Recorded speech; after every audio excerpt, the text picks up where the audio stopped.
Welcome, ladies and gentlemen, to Grader's Notes, the newest edition of Grader's Notes, episode number. I'm not sure. I was actually checking before I did this, and I lost track. But if I was to guess, I'd say 13. But I'm not sure. Maybe Genome knows. He's good at tracking things. So we're here. We're back. Episode on the 84 channel. It's been a while, but boom, I'm back in the saddle, and I brought some other desperados with me in their saddles, brother. And first up, the man himself. He'll let you know if a book is serviceable. He goes by the name of Genome Presents. What's up, my good man?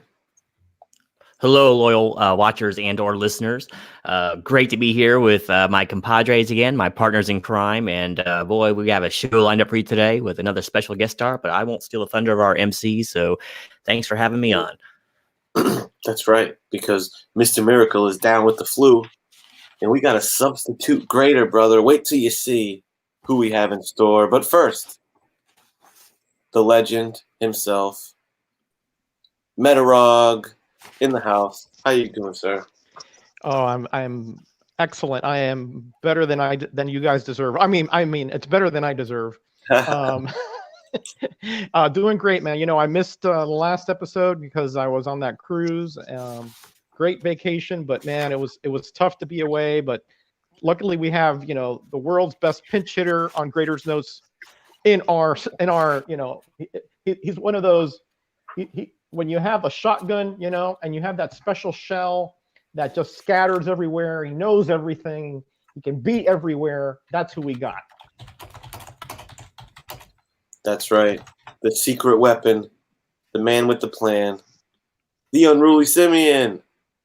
What's up, everyone? Hey, let me apologize in advance for the shaky cam. I've had it set up on my iPad and phone, and my damn iPad will not, for some reason, wouldn't let me get in StreamYard. So it's going to be a shake fest. That's all right. We're channeling a little Blair Witch Project in Unruly's review video. That's cool. There's a little tremor going on where it really lives. That's all. Just a few tremors. That's all. You can probably set your phone in one of those the comic book holders. I'm on the road. I got nothing. Oh, sorry. No, you're doing fine. You're doing fine. Maybe it's what browser are you using on your iPad? Do you know? Chrome, but it says open in Safari. Is what my iPad's telling me, and I've got Safari, and it just, for whatever reason, I couldn't figure it out. Oh well. The Grader's Notes gremlins are real, sir. They are real. They are true. Oh, and by the way, Mr. Comic Head, you were close. We were at number 16, show number 16 now. Wow, 16. Wow. Amazing. There's a milestone. And no worries on the cam, Unruly. You get Unruly Simeon on for his big brain and his clever wit, not camera quality and stabilization. So we went through the Grader's Notes panel. Now the all-important fifth grader, the chat grade. Let's see who we have in attendance here. Super Russ 9000 himself is in the house. Tim the Comic Collector. The King of Comicdom. Oh, I forgot I can do this. The King of Comicdom. The Gray Man, Grader's Notes alumni himself. I never realized your profile thing said time for blast off. Pretty cool. Let's see. Let me do a little scrolling here. And we have attendance taken. And from Heroes to Icons was in here also. Heroes to Icons, my man. Yeah. And there's a special reason why I mentioned him. The book we're reviewing today was his suggestion to me. And so this is my choice, but it's his suggestion. Nice. Very good. Kingdom Comics in the house.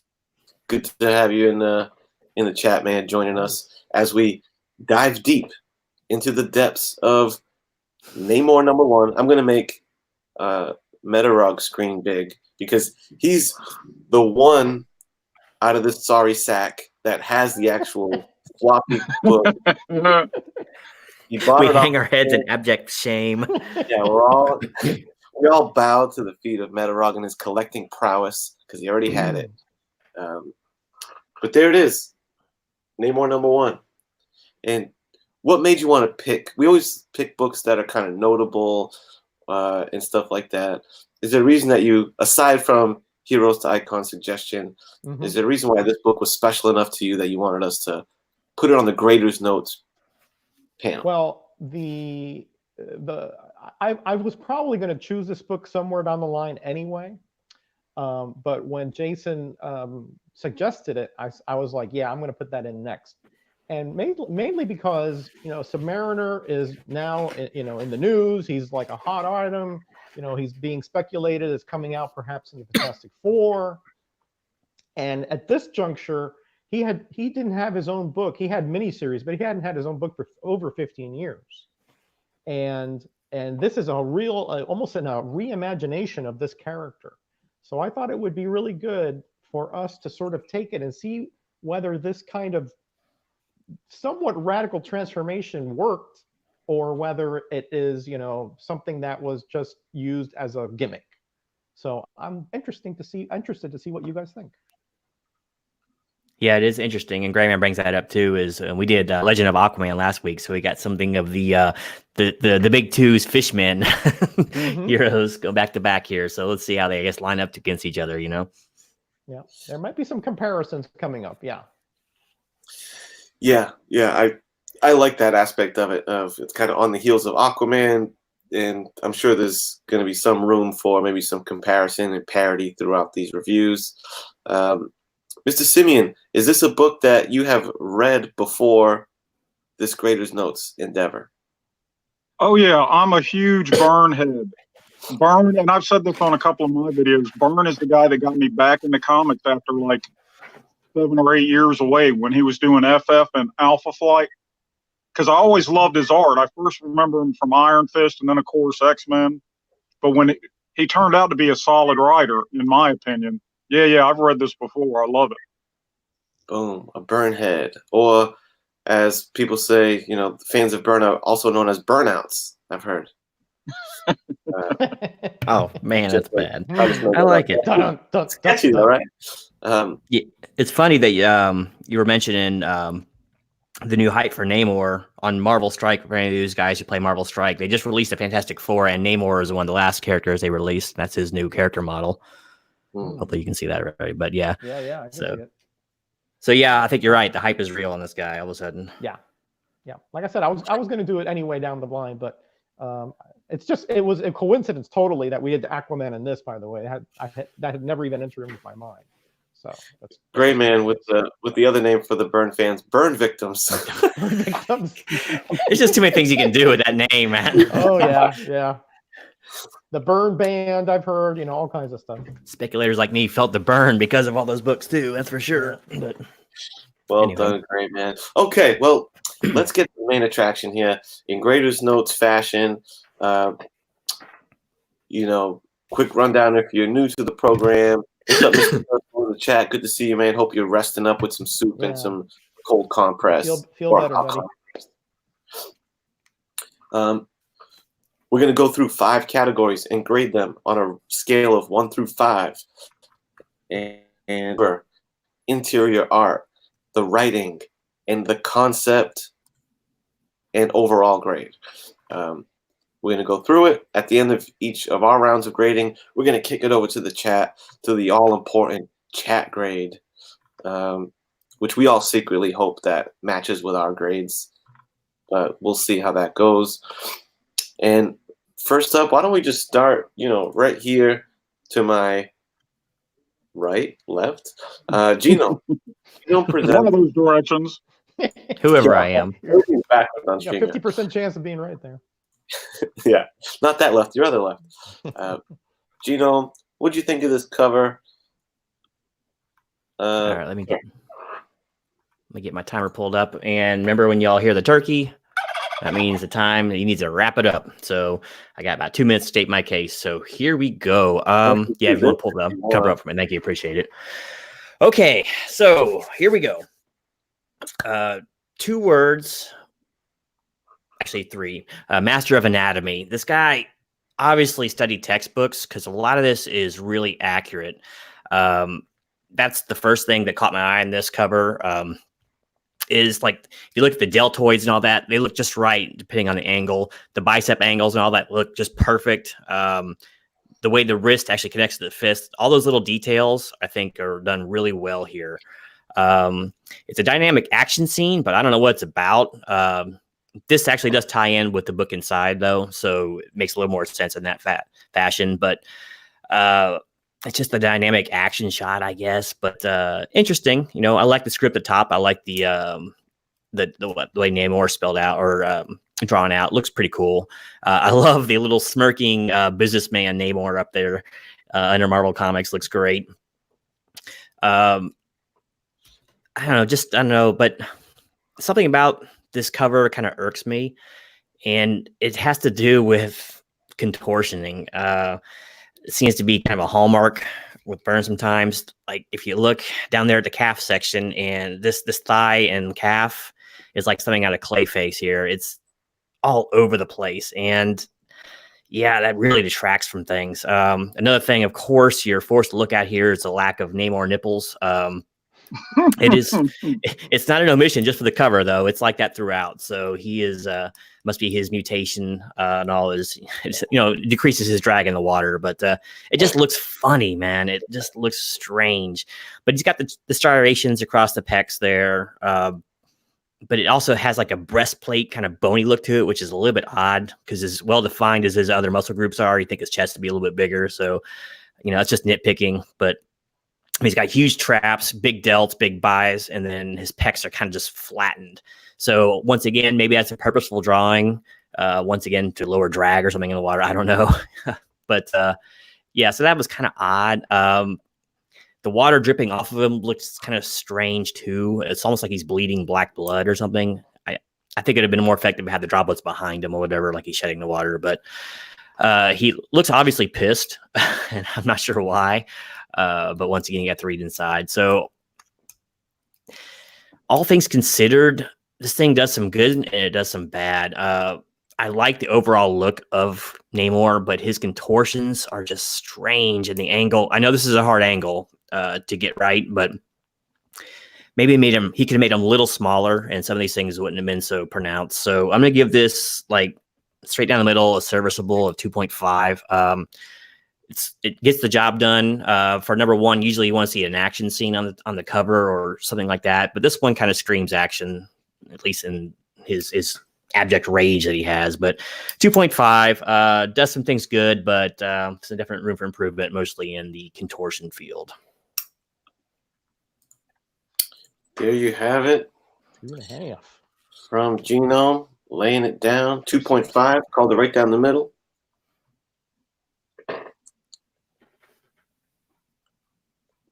Let's jump over to the unruliest of them all, on location, Mr. Simeon.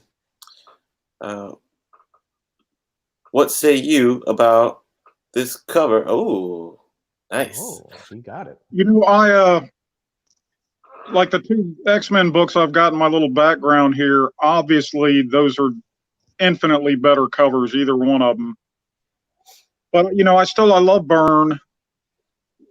The nippleless thing, man. What the hell? This comic came out in 1990.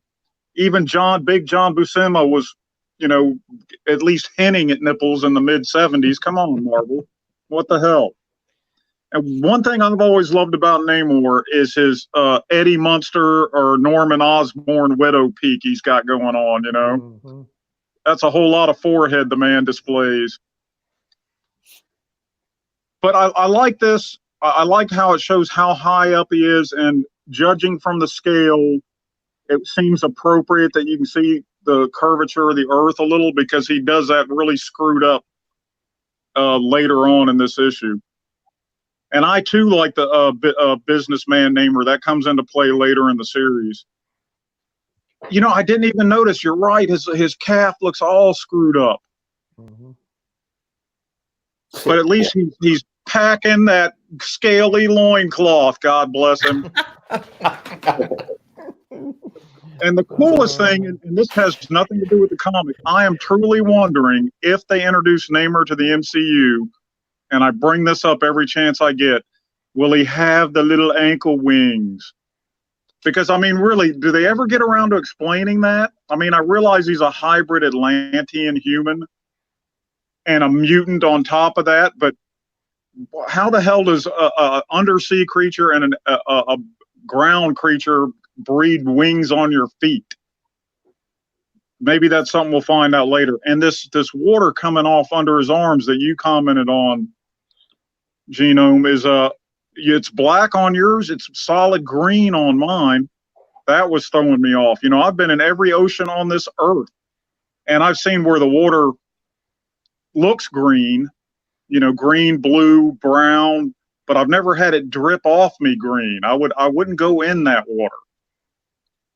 But you know, I love Burn, and I'd like to give this a higher grade, but I'm giving him the extra half a point just because he's Burn. I'll give it a 3.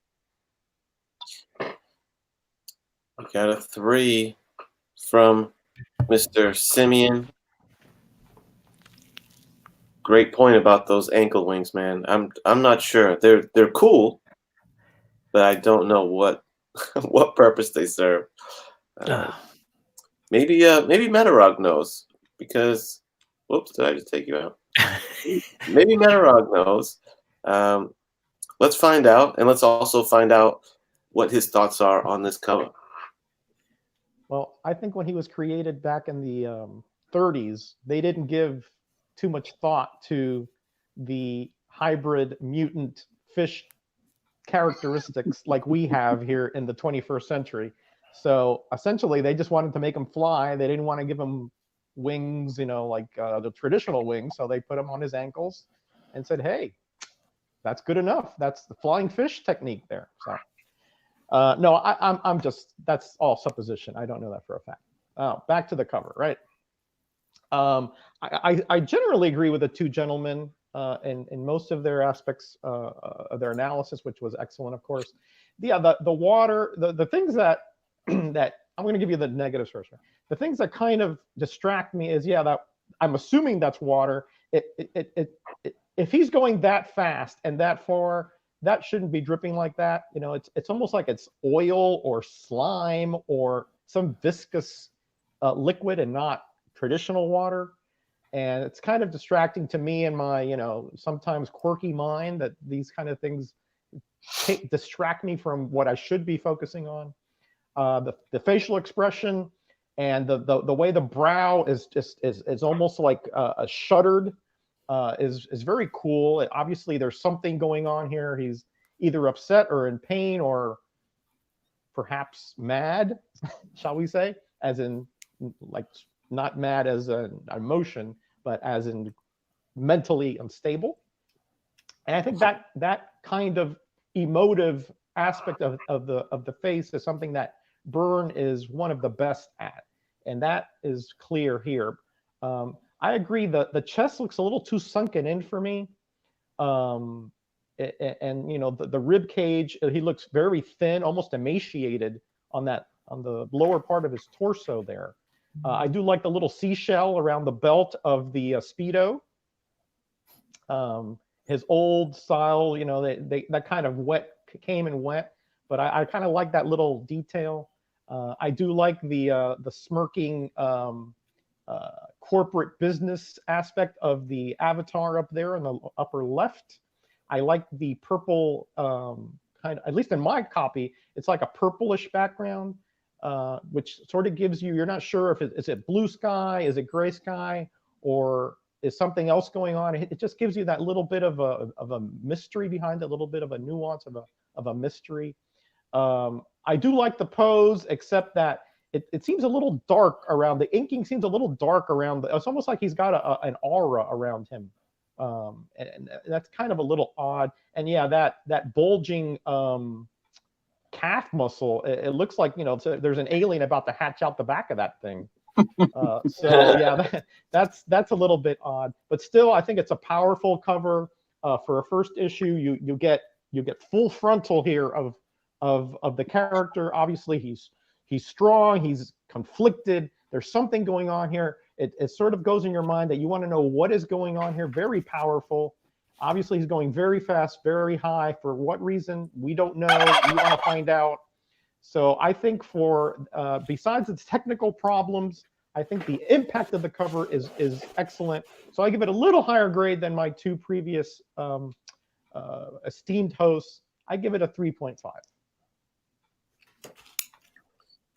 3.5 from the mighty Metarog. TJ Slapjack in there kind of brings up something that I was because they were such big fans of like the Greek pantheon and the Roman pantheon, all that back then, that they maybe stole Hermes / Mercury's wings and just threw him on his feet. Like, I don't know, it's just an homage or something. I don't know, but yeah, I thought that was, I've heard that before too. Yeah, that seems likely to me. Yeah. I never connected that Namor is Roman backwards. Yep. Me neither. Me neither. It's Ramon. No, that's R-A-M-O-N. Roman. Say goodnight to the bad guy. Yeah. Well done, TJ. Thank you for that Yeah, nugget. good point, TJ. Good point. And thank you for joining us. So I guess I'm up. Let me do a little one of these. So this cover here, you know, we got the, I don't know if it's better to show it this way or on my screen. Yeah, let's do it this way. I do like, you know, boardroom Namor up on the trade dress part. I think that's pretty cool.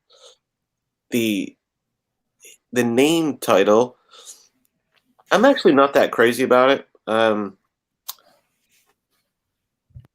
I don't so much. Yeah, I don't like it. I think they try too hard to make it look like radical and stuff. Like, I think they probably could have went a little more straightforward, but you know, it's okay. And I think it might be the color pattern of it that I felt like didn't gel good with the cover. Like I've seen other covers of this issue, and the color, when the color matches the cover color palette better, I think it complements the cover better. And maybe it's just the color, the red and yellow, that I think didn't really jive with anything that was happening on the cover, color-wise. The little, you know, title tags here, "An all new direction for Namor," I think is kind of cheesy. I think it's a weird thing to put on the cover, like, "Hey guys, this is an all new direction for Namor." Sounds like that's something that you say at the meeting when you're pitching the book, but not something you actually put on the cover. Out of the depths and into the 90s. While I I love me a little cheese, you know, just like the New Warriors cover. I love that it's like heroes for the 90s. So I dig that. I actually like that. It's out of the depths and into the 90s. I'm gonna actually do this. But overall, when I'm looking at this cover, you know, yes, it's almost a given that John Byrne is going to draw the human form very well. I like that he draws Namor, you know, really low body fat percentage, not a big hulking guy, but like you would picture an Olympic swimmer. You know, I've always thought that was a good look for him, and I think he pulls it off pretty well here. I'm not crazy about the pose. I too think that the water pouring off him looks oily, and so does the water on like the ocean below him. And my assumption was that they're trying to show you pollution, because it's kind of a theme of the book of him like fighting pollution. So I'm thinking maybe that's what that's about. And my first take was like, that's why he's so distressed, is he's like, polluted water. But the issue itself doesn't really support that, so I'm not sure. So overall, it's all right. I wasn't big on the composition of it. I think we could have got a better pose. I think it's confusing, him coming out in pain like that. Weird for a #1 issue, but obviously well executed by Mr. John Byrne. I called it straight down the middle, just like Genome, because it concept-wise and layout-wise, it didn't do much for me, but you gotta respect the technical proficiency of Byrne, so it's 2.5. from. Out of the depths and into the 90s. I thought it was referring. They thought he was dead after Atlantis attacks. So I thought that was kind of a portent of saying, well, he's not dead. He's he's coming into the 90s. It was only like a year ago. Maybe or add the devs onto your shelves or something. But see, it made sense with the New Warriors because it was a completely a 90s group, the young New Kids on the Block, whatever you want to call it, the Backstreet Boys. I guess before that. But it just made a lot less sense with Namor, maybe reimagined for the 90s or something. I don't know, but I don't know. And what year was this? Do you know the year of release? 1990. Right on the. It was April 1990, so it was right at the beginning of like January is when it came out. So into the 90s. So that's why into the 90s was just changed from 89 to 90. Back then, every decade was stamped at the 60s, the 70s, the 80s. Mm-hmm. Yeah. The only reason we've lost the habit is no one wanted to say the aughts or the teens. Yeah. You just wait, let that calendar go by in a couple more months, and everybody be talking about the 20s. Are you ready for the 20s, baby? Yeah, the roaring 20s are back. I know. That's when Namor walks into a speakeasy and dances with the flapper. Yeah. Maybe the whispering 20s. We'll see. Yeah. Yeah, isn't that sad that like the time of describing decades by the last two numbers is kind of over, right? I don't know if we're going to see that again. Not for a while, anyway. Anyway, let's bring it to the chat, man. It's the chat's turn to say what they think is a suitable grade for this 1 through 5 for the cover of Namor #1. And considering the people that we have in this chat, I'm definitely intrigued to see what they're going to have to say about this because we got a pretty astute chat in the house. You know what I mean? So actions on you guys while we talk amongst ourselves. The Gray Man, he's a fan of the flapper, huh? You're like a big Molly Brown kind of lover and stuff, aren't you? Oh man, it was an interesting style at his house all the time. Gray Man's out there dancing to Lindy, when no one's watching. So, Miracle better than the Aquaman cover, even under the influence of who knows what medication and downtrodden, he's still the curmudgeon Canadian, even on the chat. He's full of Robitussin and Yukon Jack right now. The hot toddies are flowing in the Miracle household right now. Oh man, we miss you, buddy. We really miss you. You're right, Simeon. It was interesting. They had an interesting style. It was a lot better than some of the other styles. It's better than a freaking dress with a giant bustle on it or all that, So. Oh man.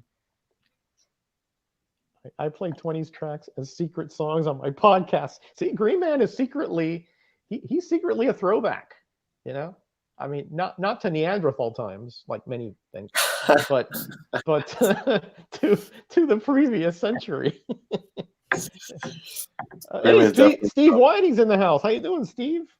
Yeah, Stone Cold. What's up, man? One of our loyal chat members here. Yep. He's been with us every show. Yeah. Whiting's the best.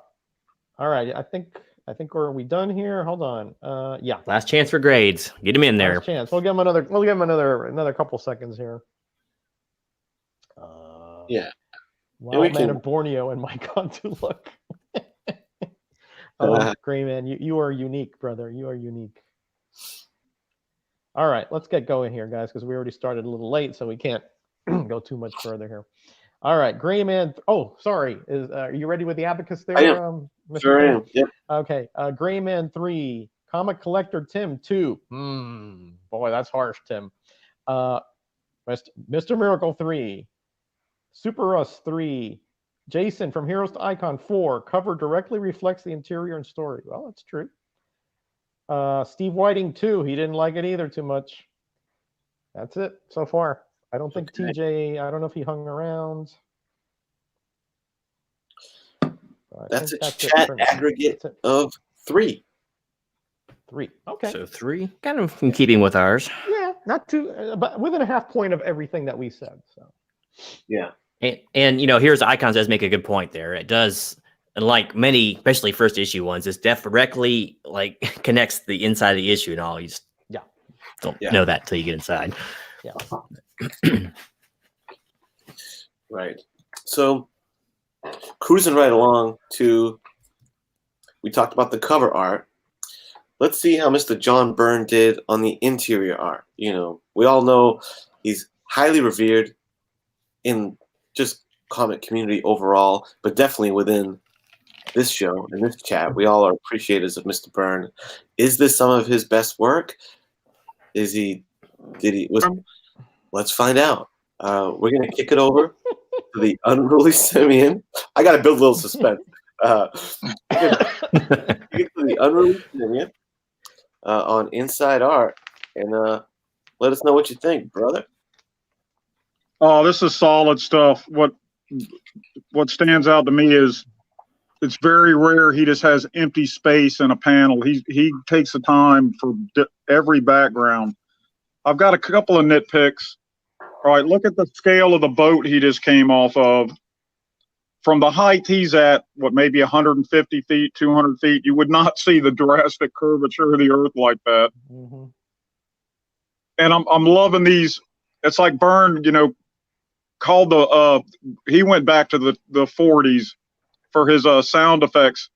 Hey, I need a 40 sound effect. Can I get a broom? Can you get me a broom up here? This is good stuff. This is solid stuff. Everybody's got an individual face.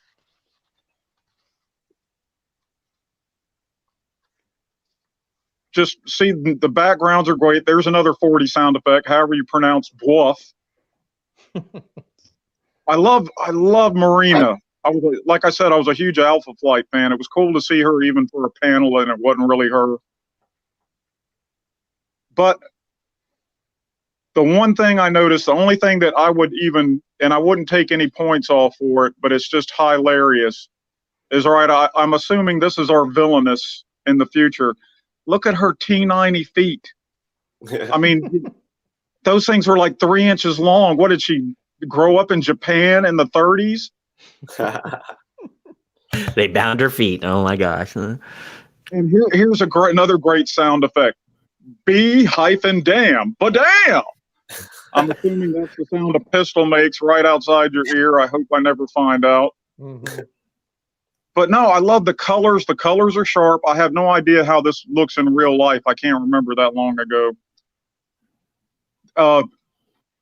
This treasure is like kind of unconvincing to me, but there's another great sound effect. Cracked.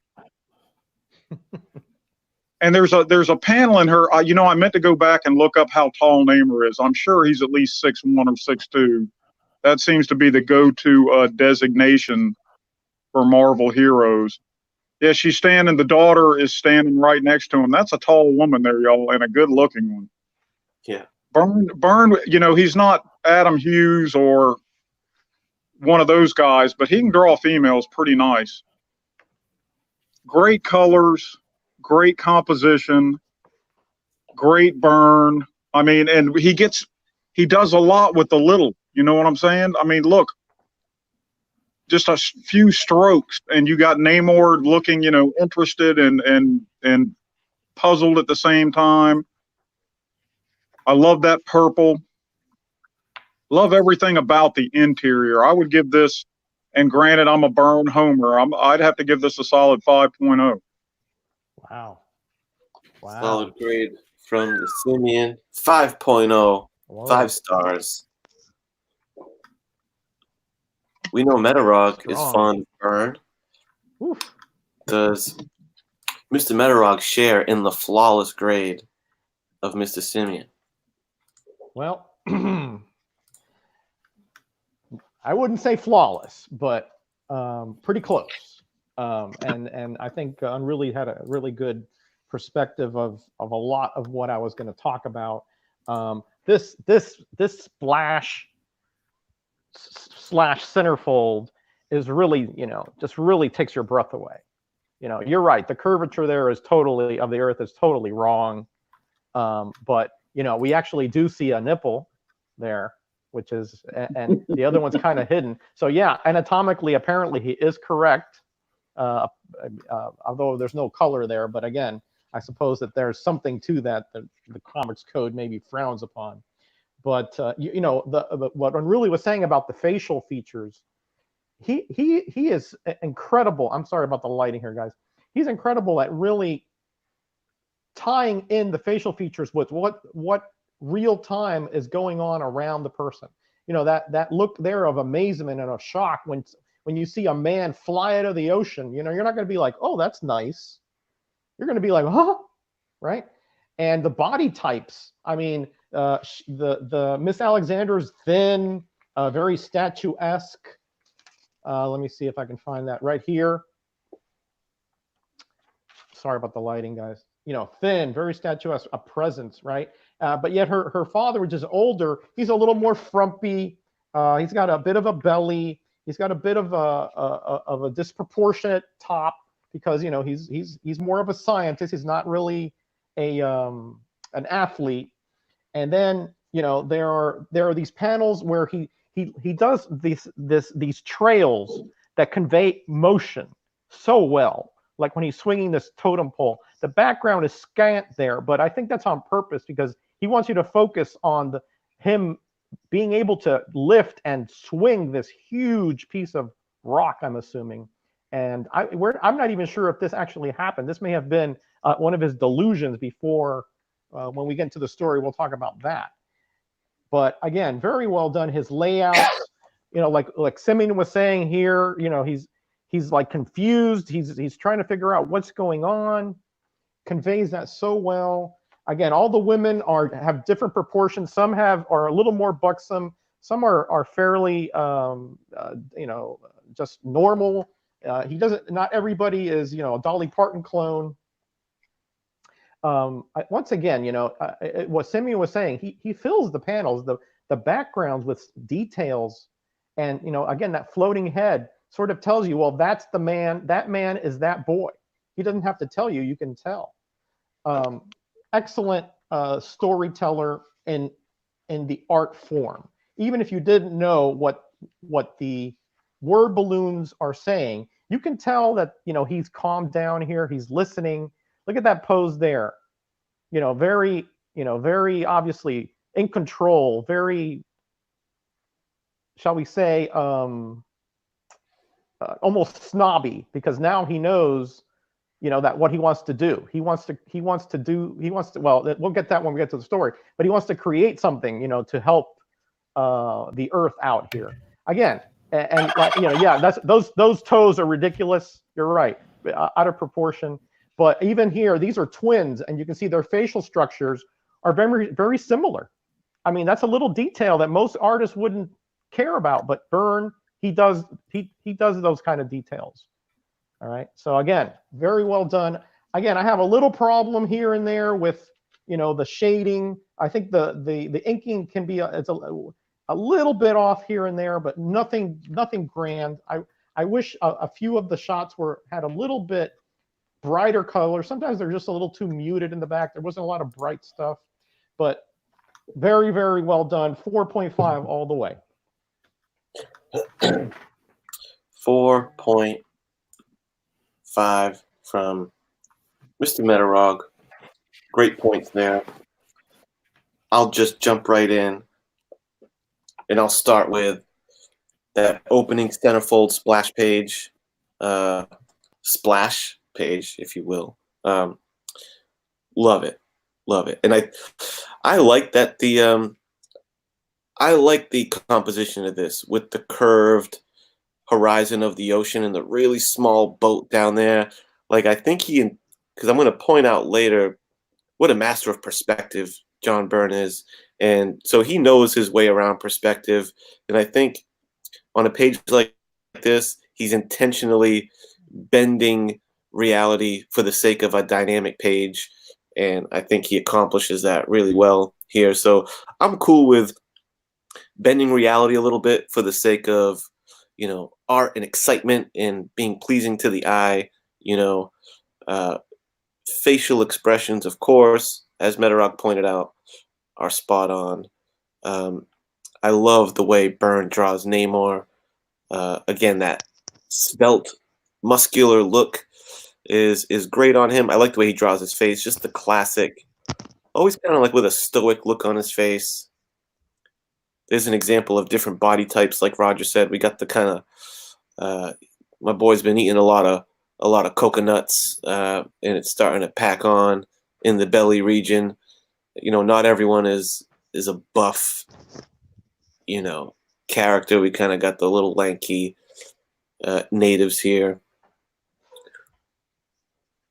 Great action page. One, I guess, critique of this, which I guess is a matter of the story, I suppose, but there's not a lot of opportunities for good action shots. So, he made the most of it with his interaction with these natives with that great lunging page right there. Another thing Byrne is great with is no matter how small he's drawing the figures on the page, he gives it tons of detail. And nowadays, that's accomplished pretty easily with digital drawing. They can just pinch and zoom, what they're drawing, and can get really detailed on small pages. But there wasn't no zooming on the page that Byrne was drawing on. So the fact that he can get figures that everyone is expressive in that scene, and with how small they are, that's a good feat. Here's an example of some great perspective of our boy Namor, arriving down onto the ground. Great action shot. Draws great women. Agreed. This is he shines on a couple things here. The perspective, I think, is awesome. With a script that pretty much says Namor wakes up in a bed and these two people are talking to him. You could have laid that in a lot of static, linear ways. But what a cool camera angle for that. Just makes it interesting to look at as you're reading the conversation.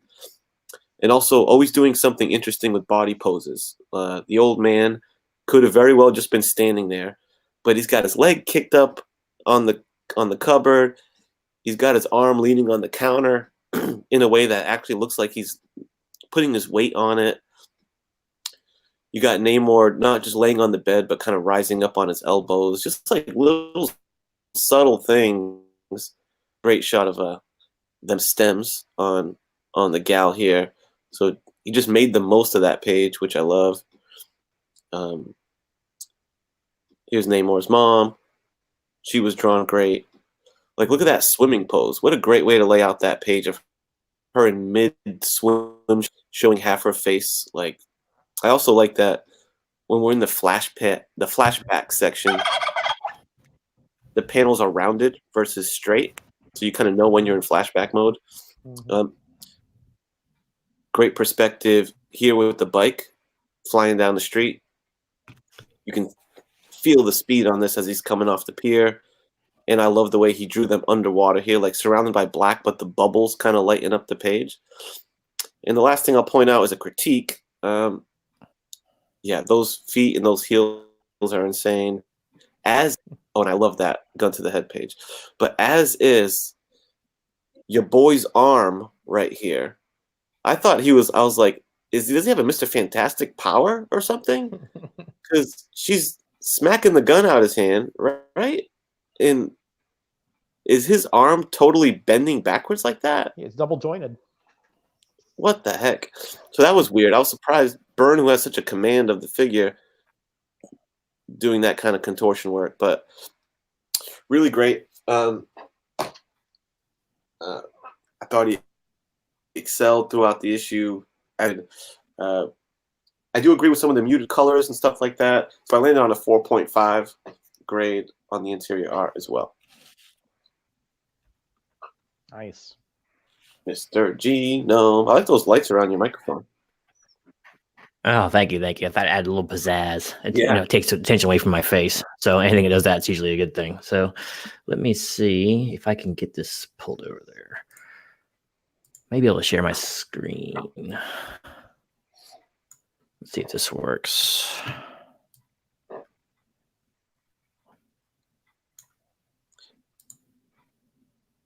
And you can try and share. Are you sharing it through StreamYard? Because if you do that, don't worry about it. But let's see. Maybe we can pull it up. Anyway, I'll go ahead and get started. I can do this way. I think it's page 17. If you can get over to page 17, I think it's what it's going to be at. or scroll down and I'll tell you when to stop. It's most of the Yeah. way through the book. Okay, so I'm probably gonna catch a lot of hell here. I did not grade this as highly as my compatriots. And here's the one problem I have with it. I don't like the way Byrne draws Namor. I think he draws everyone else stupendously in this book. I don't like the way he draws Namor. Now, I'll caveat that with this. He might be trying to make him look a little more alien and thus, just built differently than everybody else. So that might have some things to do with it. A little bit further. Keep going. Right there. Okay, start right there. All right. Take this panel for existence down there in the bottom left. Man, that leg is wacky back there, and the upper body looks pretty good. It seems to be no like rhyme or reason. Either his upper body looks good or his lower body doesn't look good. When he's laying in the bed, his arms look awful, but the rest of his body looks good. In this picture, and I found this in a few other shots too, it looks like his face is a little off center, and that kind of off-put me a little bit too. That's mostly a nitpick. And some of that is being limited by the design of Namor himself, keeping in character with how he's always looked. See, I'm not a huge fan of the Eddie Munster and all that, but I guess it works. But he draws everyone else so well in this, and so animated. And most of, like I said, the poses are pretty good. The chick at the end, though, I don't know what design that was. Was he watching like a RuPaul special or something? Because she had the gigantic 80s shoulder boards, this huge sweater. Who did she remind me of? I can't even remember. I had a funny joke to go with it, but she looks completely ridiculous. And those tiny little feet that she has, the bound feet that we mentioned earlier. But everything else is done so well in this. The backgrounds are awesome. The inking and shading all looks a little bit like earlier 80s stuff, which is kind of surprising on a 90s book. A lot less sharp than I think it could have been. But there's some great, finishes of the pages. The splash panels are pretty good. Byrne has complete command of action scenes, and for the most part, his anatomy is pretty good. And I do like how everyone looks different. There's body styles galore in this. You take old Dad here. He's got quite the back on him, and he's quite muscular, but he's also got a pot belly. So obviously, he's getting on, and he's not hitting the gym as much as he used to be.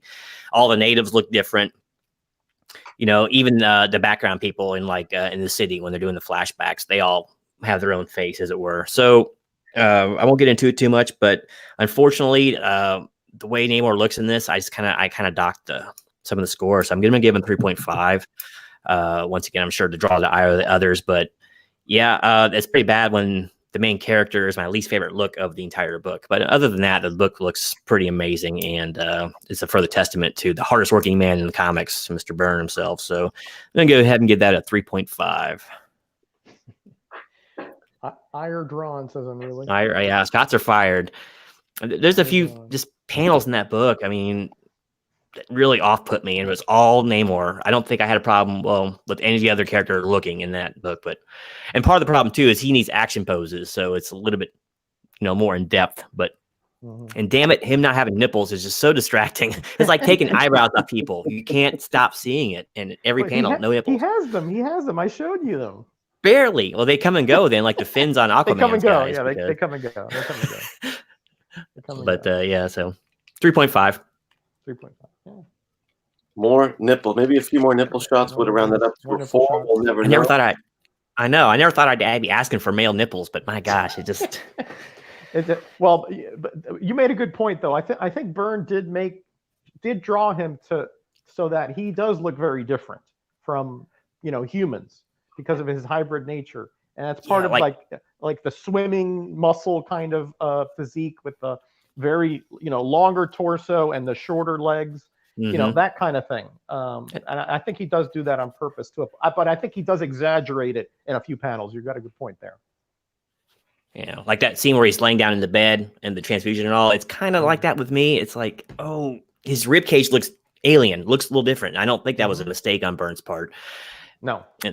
So I may be docking it too harshly because he was purposely drawing like that. I just don't like how it looks. So yeah, that's fair. Yep, entitled to your opinion, and we respect it. As we do, our compatriot Unruly Simeon. Can't wait to hear his thoughts on the inside art here. I went first, Kenny. He went first. Did I mess that up? Yeah, he did a 5.0. You got we a went 5. for everybody, right? Yeah, Oh yeah, yeah, we booking. We Yeah, full man. circle, baby. yeah. Very nice. Yeah, that's right. Flawless 5 grade from Simeon. In chat, the action's on you. Let us know what you think about the interior art. Are you in the camp of flawless victory from Unruly Simeon? Just short of a flawless performance, as myself and Metarog or Genome. That book this grade got pretty damn close to serviceable territory. Genome presents. It was so close.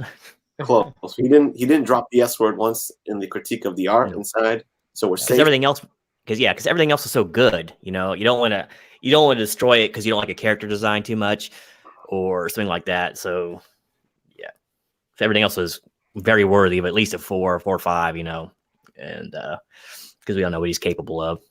You know what I was kind of hoping that I saw, maybe Simeon will agree with me here, and that I didn't see, is that when they had that flashback to the World War II post-war parade, we didn't get to see Cap and Human Torch. They were just mentioned, Mm-hmm.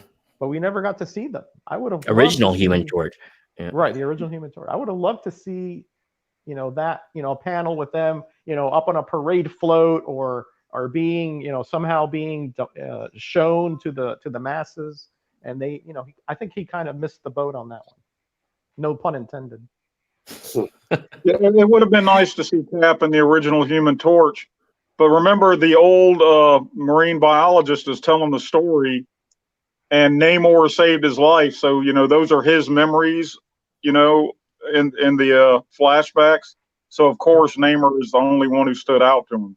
Yep. Yeah. I get that. Yeah. I get that. Yeah, I get that. But and obviously, but he became his hero because he saved him. But previously, if he would have seen the other ones, he would have been in awe just like everybody else. So I thought that was just to see a glimpse of him. That's all I said. That's all. I wish that would have been there. Nitpicking. That would have been nice. And yeah, I do like drawing. I like seeing Namor a little alien looking, with the pointy ears, kind of like I always picture him with like an elongated kind of frame. So yeah, I dig it. And he is, the first mutant, right? Which I always found kind of weird, like always unclear on what his mutant power was. I think I read that it's the flight that's his mutant power. But I thought I saw, I don't know. I thought Namorita could fly too, right? Yeah, she's his She cousin can. though, so she She probably had the can. same gene. So she's a mutant too, I She guess. can. Yeah. She All can. right. Well, okay, let's see. Oh, we only got 3 votes. Gray Man, what's up with you, man? It's pretty late for him. He's probably about to go to conk Did you out. fall asleep on us, Wild Man? And Miracle is probably he's probably first Marvel. Okay, yeah. What's your vote, Gray Man? What's the grade? Oh, there's Miracle. He woke up again. All right. Oh. Sleeping Gray Man. Oh, maybe. Wow. There we go. There we go. Miracle and I about agreeing on something. That's something. You, well, almost agreeing. Great man. All right, ready, Kenny? This will be quick. Yes. Steve Whiting, the AOK master himself, 4.0. Russ says 4. Of course, from Jason from Heroes to Icons, 5. Miracle 3 and Gray Man 3. Oh, he says Miracle says he's drifting in and out of of consciousness there. Clearly, from Heroes to Icon has superb taste. Mm-hmm. Yeah, I got a feeling you and Jason would be best buddies because you guys have very similar tastes. All right, that comes to an average chat grade of 4. Nice. 4 from the chat. Nice. Those 3s brought it down. Those 2 curmudgeons at the end there, the foreigners. I tell you, those guys. Yeah. They were harder on it than I was. I'm gonna chalk that up to Miracle being sick and Gray Man being half asleep. Right. Oh man. Let's see. So next up is going to be, all right, we've gushed over to some extent Burn art. We've been talking about art. Art. How did Burn do with the storytelling in this book? So That's what we're going to find out next. If I remember right, it's Simeon who's first. No, Metarog who's first. Ah, okay. Yes. So Metarog, what do you think about this? The way this story was laid out, my friend. Well, again, let's do a little background here. Namor, he's never really been somebody to carry a book for a very long time. I mean, you can go back to the Golden Age. He carried his book for several years. The Bronze Age, he carried his book, but it only lasted 70-some issues. Some of them were bi-monthly. So he has never been, what I would call a character that could hold together a series for very long, right? And I don't know why, because personally, I think the character is fabulous. Okay, but at this juncture, he was really not being used. He was killed off in Atlantis attacks. Who knows if anybody had any plans for him whatsoever. So Byrne, being one of the Reclamation Project masters, I don't know if he went to Marvel or if somebody came to him and said, hey, he was doing the She-Hulk at around the same time. So he took 2 Reclamation projects here, essentially. She-Hulk a little more involved. And he brings him, like I said, out of the depths, and now we're trying to get a different type of Namor. He's no longer the lose control, just being everywhere. He's morose in the sea. He's totally just a madman on land. He's a prince, but he wants to deny him his royalty on land. He's a fish out of water. So there seems to be no place for this man. So Byrne is trying to find a place, a niche for Namor the character, and I think in that sense he does that very well. There's a new stable of supporting characters. We got the Alexanders, marine biologists, and obviously he's also some kind of tinkerer, experimenter, a big fan of Namor, which explains why he's fascinated with him, and he's trying to figure out why Namor is having all these emotional issues, and he comes up with a solution. It's a little bit of a stretch there, a little bit of a leap in logic, and Namor just comes out right out of the ocean, coincidentally right by these people, and he goes amok on this island, and we're not sure if that scene with the natives actually happened or if this is some kind of fugue state that he's in.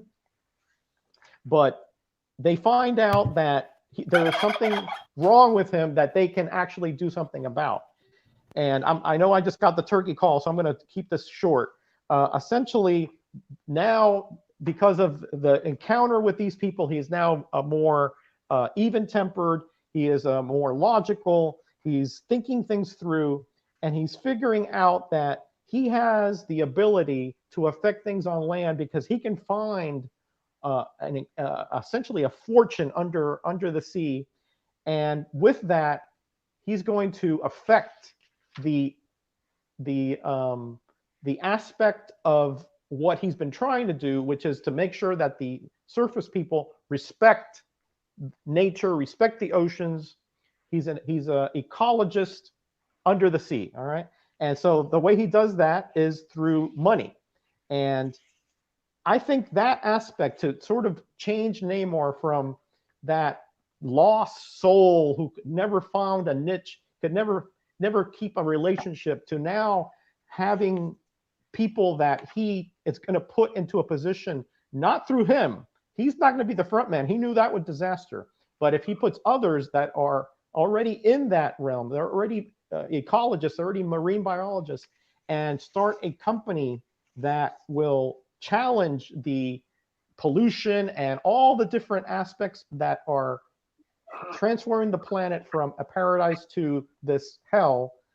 I think that this is a very good direction that Byrne is thinking for him. And because he does the art and the story, there's a very good synergy to and flow to the story. It's a little quick. There's flashbacks and flash forwards, but I think it's a good start based upon what is going to keep coming later.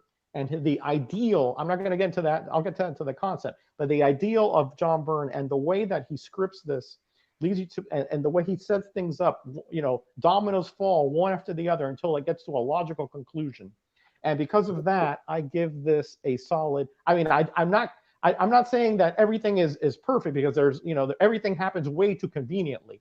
But other than that, I think that the end product is where it should be. I give it a 4. A 4 in story. And I'm sorry for taking so long. No, that was very interesting. I liked it. You could tell the passion of our man, Metarog, and I'll try to keep pace here as I go through my thoughts on the story and the writing of this particular issue. It's so they do hit on the origin, the old classic #1 trope of let's make sure you know the origin of the character. So it's kind of to be expected, but I do think they did it in a pretty clever way. They didn't just, start with just a narrated retelling of it and then jump you into the story. Him washing ashore, which definitely is really extra convenient, of as massive as the ocean is, he happens to get detected and pops out right near a guy who's like his biggest fan and happens to have a machine to resuscitate him and all that stuff. So whatever, like I said, I'm with most things in art, I know some people get tripped up on that stuff more than others. Like, God forbid time travel happens in a movie and it really drives people nuts. I'm not that guy. I'm always, how does this stuff work in the service of the story? I go to comics and movies to escape reality. So I'm not worried about the laws of reality and probability when I dive into this stuff. I want to be entertained. So I'm not worried about that. I think they were a pretty clever tool to tell his origin, even though it's weird that the captain is basically, because him and the daughter know, so he's basically telling Namor his origin, which he does say something about his memory being a little shaky, but I don't think he has straight up amnesia. So it's a little weird that he goes to town on his origin to Namor himself. Interesting about the whole blood transfusion. No, not transfusion, but what balances the oxygen levels in his blood. I thought that was cool. They say if he's underwater too long, his body starves for oxygen, and that could drive him a little mad, and vice versa when he's on land. So I think that's cool, because you can tell they're trying to put Namor in a direction of, because he's used fairly villainously, in his history. But one of my favorite things about Namor is he's not a straight villain. Those are my favorite kind of characters, actually. The guys that kind of toe the line, much like Magneto, and even Doctor Doom, who they're not just your I want to take over the world bad guys. They're more nuanced than that. So anyway, I feel like they kind of did that to explain, okay, we're going to get a more calm, cool, and collected Namor in this series, because they figured out the whole blood oxygen equilibrium. So I was like, okay, I get what you're doing. There's the one thing I got to point out that did drive me a little nuts is when he lands near the tribe here, when characters speak their thoughts, like all these things should have been thought bubbles, not word balloons, because we're led to believe Namor is saying out loud, "My head is pounding, difficult to keep my thoughts straight. Where am I? I must be in the Pacific. What is this? A village of surface dwellers, da da da." He's not talking to anybody because he's by himself in the brush. So that always strikes me as weird. It's like, that's thought bubble stuff, Burn, not voice bubble stuff.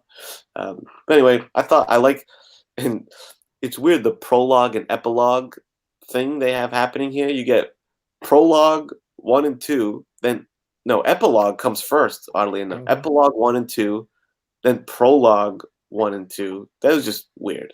I thought prologue comes before epilogue, unless I'm mistaken. Anyway. Yeah, but it came chronologically. It came like that. That's why they put it that way.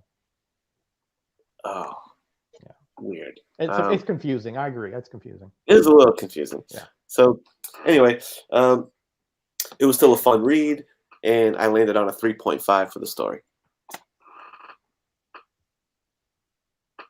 Nice. Good points. Yeah. Good points about on the thought bubbles, especially. I missed that. Good point. Yeah, unless he's an insane person who talks to himself, like I do. Next up, I'm really bad at keeping order. I think it's Simeon, right? Genome. Oh, thank you, Simeon. Genome, dying to know your thoughts on the story and writing of this book. Everyone's favorite forgotten grader, so I had to hit my button there. Okay, story. Epilogue and prologue should have been omitted from the book completely, or omitted is probably a better word. It was very, very jarring way it kept happening, and there was no real reason for it, I didn't think. Good points on the thought bubbles. I missed all that too. Of course, I was reading it not on physical medium, so a lot of times I'll just skip right through. But okay, the story reminds me a lot of last week's, actually, in that it's kind of an origin story with some stuff kind of around it, but this one's much more cohesive, and the linearity works much better in this. Like, there's very little wasted movement. Yes, the reintroduction of the character for the masses for those couple pages telling the origin story somewhat was a little bit hokey, but at the same time, probably a lot of people in that era had never even heard of Submariner or barely knew who he was. So I guess that was kind of necessary, but it was integrated very well. And the whole book just flows from beginning to end. Yes, the coincidences are ridiculous. A little boat out there in the ocean. The looks like an airbrush machine for his transfusion thing. It is all very convenient, and it's also convenient that he doesn't obliterate them when she walks up to touch him. He hallucinates and thinks that she's somebody else. But see, the thing I always liked Namor as like the berserker. You didn't know if he was friend or foe. There's too many straight good guys and too many straight bad guys, and especially in Marvel. And he was great, like Savage Hulk. He could be a foe or a friend just as often. I like that dynamic, and he was smarter than like the Hulk and all that. So that made him a little more ambiguous, and I just kind of dig that. I liked him as an anti kind of hero kind of thing, and him taking out his rage. He's more believable as a superhuman than a lot of other characters who are so intrinsically good they would never harm anybody. And he can get pissed like the common person, and lash out. He just can do a lot more damage when he does. So, but I've always dug Namor as a character, and unfortunately, I don't think the story does a lot to. It does well to set up the series. But as a standalone issue, I don't think it does too much with him other than figuring out what's wrong with him, that was a really cool concept, man, of like the underwater versus on the land, oxygen imbalance in his blood. Brilliant idea to kind of just tie all that together and explain his berserker rages. But yeah, it's a little bit of a slow burn once again, and nothing really happens. In fact, we don't know if the people on the island are even real. So if you take that out of the equation, he was beating up air, and there was absolutely no action to be had. And that's not necessarily a bad thing. It's just that usually you want to see some aspect of like physicality or some sort of fight in a comic. It's a comic book. That's kind of what you normally go for. But I can't hold all that against it. It's a really good cohesive story that just flows really well from beginning to end. It is a little too short. I could have definitely dealt with a couple more pages of something. They got into very good detail about why the marine biologist is so enamored with Namor. Very cool, semi-believable kind of story. So yeah, liked it, didn't love it. I'm gonna go ahead and give this a 3.0. It doesn't do anything too off the wall, but the story itself is just so cohesive and it flows so well that it definitely gets bonus points from that. But just as a personal preference, I don't want him fixing Namor. I like Namor the kind of way he was, even though the whole businessman, like the ruthless businessman aspect, was kind of a cool turn for him. But I still prefer the more physical and more ambiguous Namor. So yeah, but we had a 3.0. Pretty solid. pretty solid.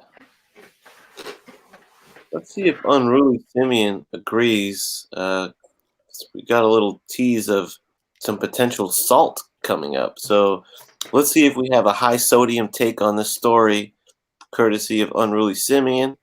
What'd you think of the story, brother? Listen,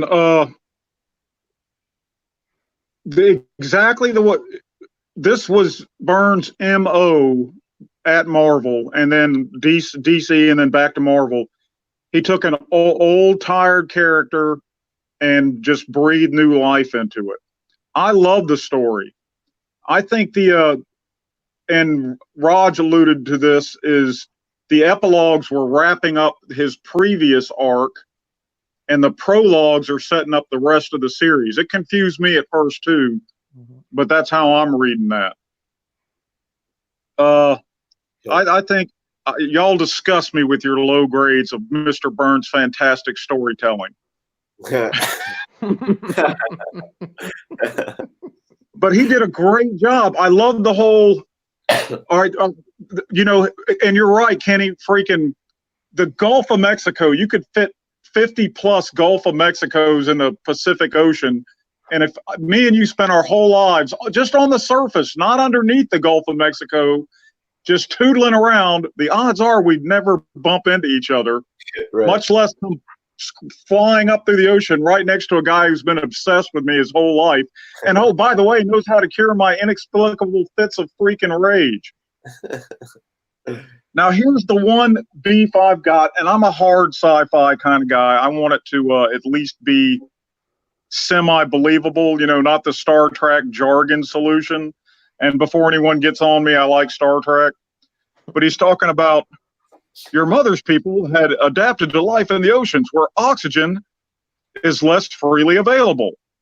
Their blue skin is a mute testament to that adaptation, while your father's race evolved in the oxygen-rich world above the waves. Well, hold on there, Sparky. Water is 33% oxygen, and what all of us are breathing is 20.9% oxygen. So Mr. Byrne got that ass backwards. But I forgive him. I think that was a typo. He knew all along what the deal was. Oh, man. So I really like this, too, because, listen, y'all, I've been a plumber for about 5 years now. Before that, for 2 decades, I was a surveyor. And I've spent an awful lot of time in my life with just me, maybe 1 or 2 other people in the middle of woods, in a lot of instances where who knows when the last time a human being walked through there. And we're screwing up the planet, man. I'm not going to preach or anything, but these eco kind of theme things really speak to me. So I dig his motivation and wanting to dig up the treasure. And you know what? I think I'm going to buy the rest of this series because I really don't remember how it came out. So overall, oh, look, and this is the last thing I'll point out. She comes in the room and hands her freaking 90s coat to her butler. And then she's wearing this giant sweater. Good Lord. But so, you know, she walks in the room. 2 seconds later, a gun goes off. Then they stand here and have this conversation where she talks him back into life. Does anyone come running when the gun goes off? No. These are your eccentric rich twins. Gunplay is apparently not uncommon in this household. I'm going to give it a 4.5. I'm only taking off the half point because, and I don't think it's Byrne's fault, it's the era and what he grew up with is the turgid freaking dialogue. And I've said that before. That's my only real complaint with his writing style. So a 4.5 from the 8. 4.5. I think that's the first turgid we've ever heard here on Grader'S Notes. Yeah, it's a great word, turgid. I mean, it doesn't get used nearly enough in everyday conversation. That's I agree. Very well done, Simeon. Everyone had some good takes on the Byrne story here. Curious to see what some of the people in the chat might think. I'm starting to get the sense that our boy Heroes to Icons is definitely on board with what Mr. Burns putting down. So I'll be expecting his 4.5 or maybe 5. Who knows? We'll see. But yeah, go ahead and drop those grades in the chat. From what if you haven't read it, hopefully we've given you guys a sense of what was going on in this issue. I know what I was going to say before is that chick at the end, the sister or whatever, she reminds me, it looks like if Strife took his helmet on and put a sweater over him, I think that's what it would look like. Because it's so enormous, man, this whole outfit she's wearing. But she's obviously slender from the look of her. Yeah. Oh. Yeah, it's Phoebe Mars. And Desmond and Phoebe Mars become very important in the Byrne run of this Namor series. I think through the first, he later reintroduces Iron Fist, and at that point, somewhere after that, Byrne goes off. But those first 20 some issues, really, it's a Byrne had a vision there that you may or may disagree as to what its effectiveness was, but it certainly was an interesting and different take on not only this character but comic books in general.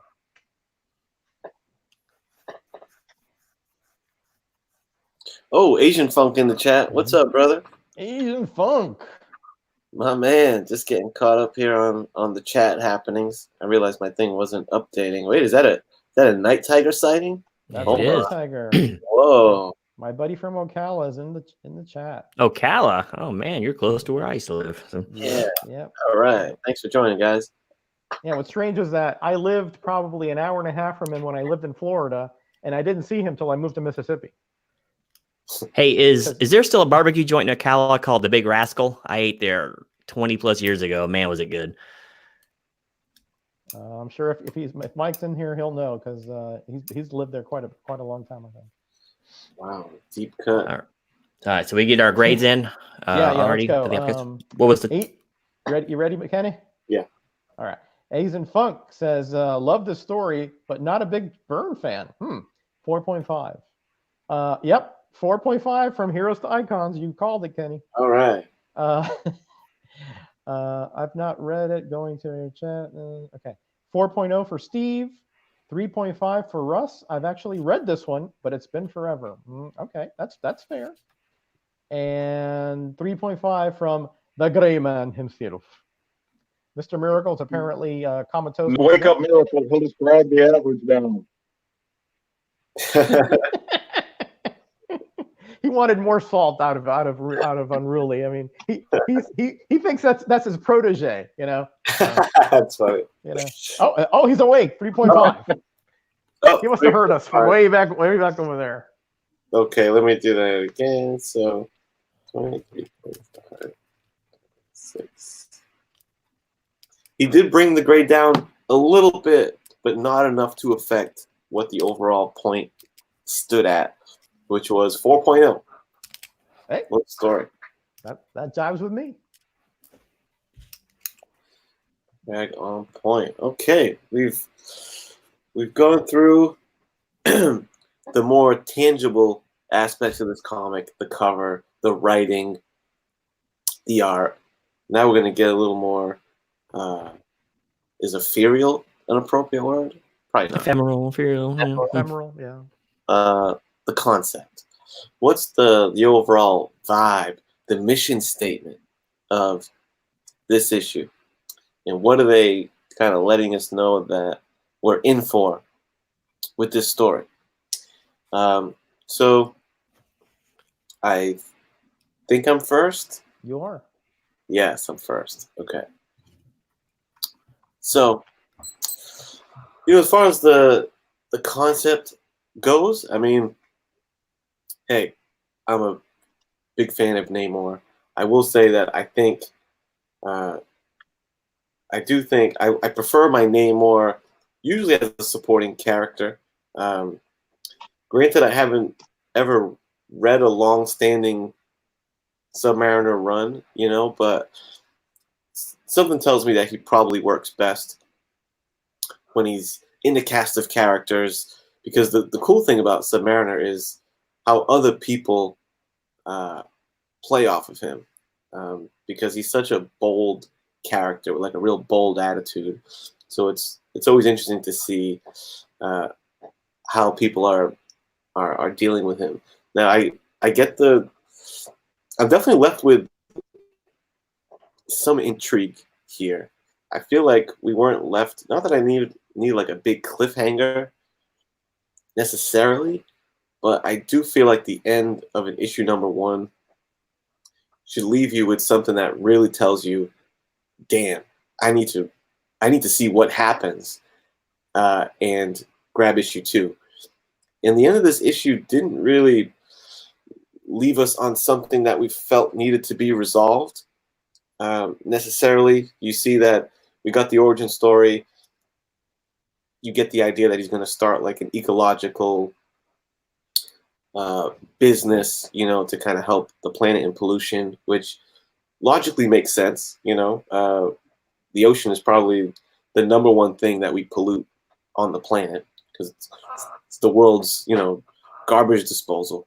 So it would make sense that would be something that he would champion. It's his home.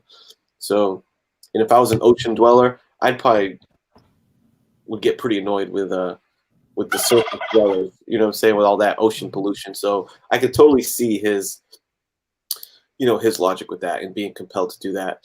But as far as like an adversary, those 2 rich twins didn't one guy's ready to off himself, rich business lady. I guess you're just left with, hey, we're gonna try to stifle Namor's business, which, all right, there's some conflict there, but not juicy enough, in my opinion. So as far as that goes, I thought they could have did better, but overall, I thought it was a good outing. I like that when I started looking at future issues. I like that in this run they throw the mightiest mutant in, like the mightiest in the first mutant or something. They throw that over the title. Marvel's First Mutant. Yeah. Which I think that's pretty clever. I like that they leaned into the mutant part. They're probably trying to cash in on the mutant mania of the early '90s, which I understand. But yes, overall though, fun issue. John Byrne did a great job. They got, like they've said, he's the revival machine, man. Put it in his hands. He's going to take care of it, which I think he did. But, my critiques, as I said, could have left me a little more yearning to turn the page. So I fell on a 3 for the concept of the book. And hopefully I don't get, pummeled too bad for that opinion. But Pummeling coming. Incoming. What's up, Mr. Gretzky? Thanks for hanging out. Next up is Gino? Question mark? No, be Metarog. So maybe next in the sheet. Why can't I get the damn? Well, it's no fair. You run the show. It's hard to. I got the list in front of me, so. Yeah. Metarog. All right. What do you think, man? Okay, sometimes when we do comics, guys, I struggle to come up with a cogent stream of consciousness for the concept. Not in this one. In this one here, I think there's a lot of meat here to chew on. And again, we talked about Byrne being the the resuscitation machine, the reclamation project master. Everything from Superman, Fantastic Four, to Namor and She-Hulk. But here the concept is something that's very, we have to remember the times here too, right? In 1990, we were just sort of starting to get into the ecological aspects, the nitty gritty of what was happening to our planet. And the fact that things like global warming and the ecological balance of animals in our lives and how important that is. And then we have Namor, and the fact that he was essentially nowhere. He was limbo. He was in a phantom zone. He wasn't being used, wasn't being utilized. And when he was utilized, I know that you guys are a fan of that, maybe that raging Submariner. But the definition of insanity is trying to do things the same way over and over and expecting different results. And here, Byrne comes with a more measured approach. He's like, I'm not going to put him into that aspect. I'm not going to make him a raging machine of madness. I'm going to make him something more stable, something more forward-looking, something more, shall we say, along the lines of today's social issues taken in comic book form. And Kenny, you said, that those twins didn't really strike you as, being, very interesting. But who are the biggest pollutants and the biggest abusers? Big corporations, those that have the bottom line as their only line.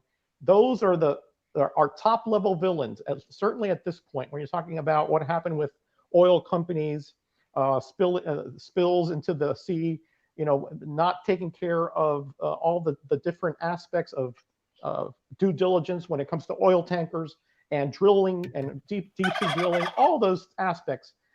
So to me, though, the big business is a big villain. In fact, it's one of the villains that are hardest to tackle because they are so politically, economically, and socially connected. And this really tackles those aspects head on. The concept, I think, is very, very not only interesting, but very courageous, very different. And again, it will have ramifications later on that we take later, at 30 years later, we consider this as just common knowledge. But at this point, put this in a comic and snub your nose at a lot of these bigger corporations and money machines, it's kind of a risk. So I applaud the courage. I applaud the new direction. I applaud the total revamping of not only the character, but the concept behind the character and the impetus behind the character. So in that sense, I give this concept a 4.5. 4.5 from Metarog. Might be turning me a little bit on it. I hear what he's saying. Let's see what Genome has to say about all this. Well, it's interesting to try to put out an ecological message when the industry you work for mows down trees like willy-nilly, and and it's not exactly the cleanest operation in the world. But all that notwithstanding, yes, I'm still a fan of the less nuanced Namor. Like I said, I just like the fact that you don't never know what you can get with him. Like, he's not so cut and dry. But anyway, as to the concept, it's just once again, people sitting around a boardroom saying, well, we got some characters not doing anything, and Byrne's going to be free here in a little while. Who do we want him to work with? I don't know if he just picked them out of a hat, or, editor-in-chief says, look, here's a list of guys, pick one, and let's make it happen, and we'll go ahead and revamp it.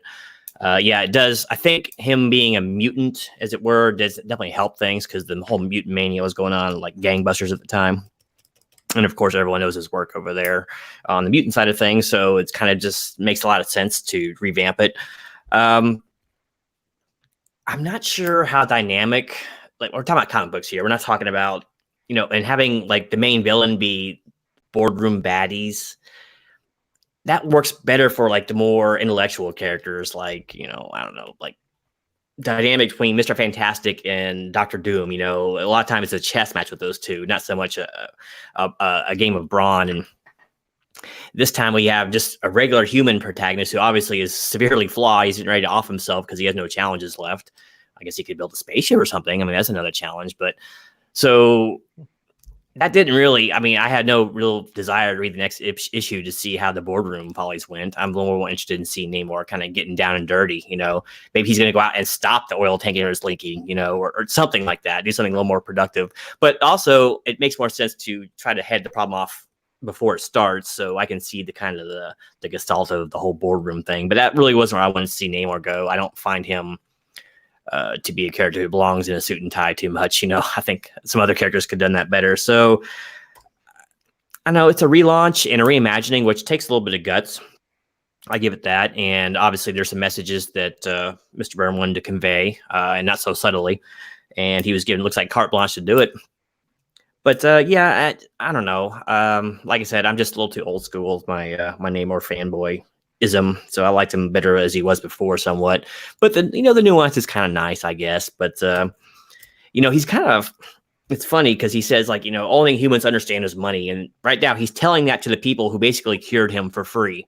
He's like castigating the human race, and these two people seem to be his only friends and backers. So it's kind of strange how they kind of worked him like that. But Namor's had a long time to start hating people, so I guess I can't fault him for that. But yeah, it just nothing really thrilled me too much about the direction they took it, man. I want to see Namor against, Tiger Shark and some of the other big baddies out there. Well, not really Tiger Shark, but against bigger threats. So then the boardroom. So I'm gonna go ahead and give this 2.5. I'm gonna call it serviceable. It's definitely not the worst reboot in the world, and it was well handled. I just myself personally wasn't crazy about the direction they took it. So 2.5, right down the middle.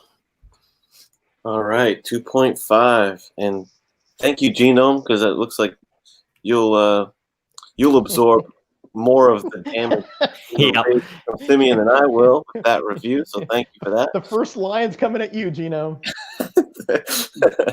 Mr. Simeon, Someone's got to be the bad guy.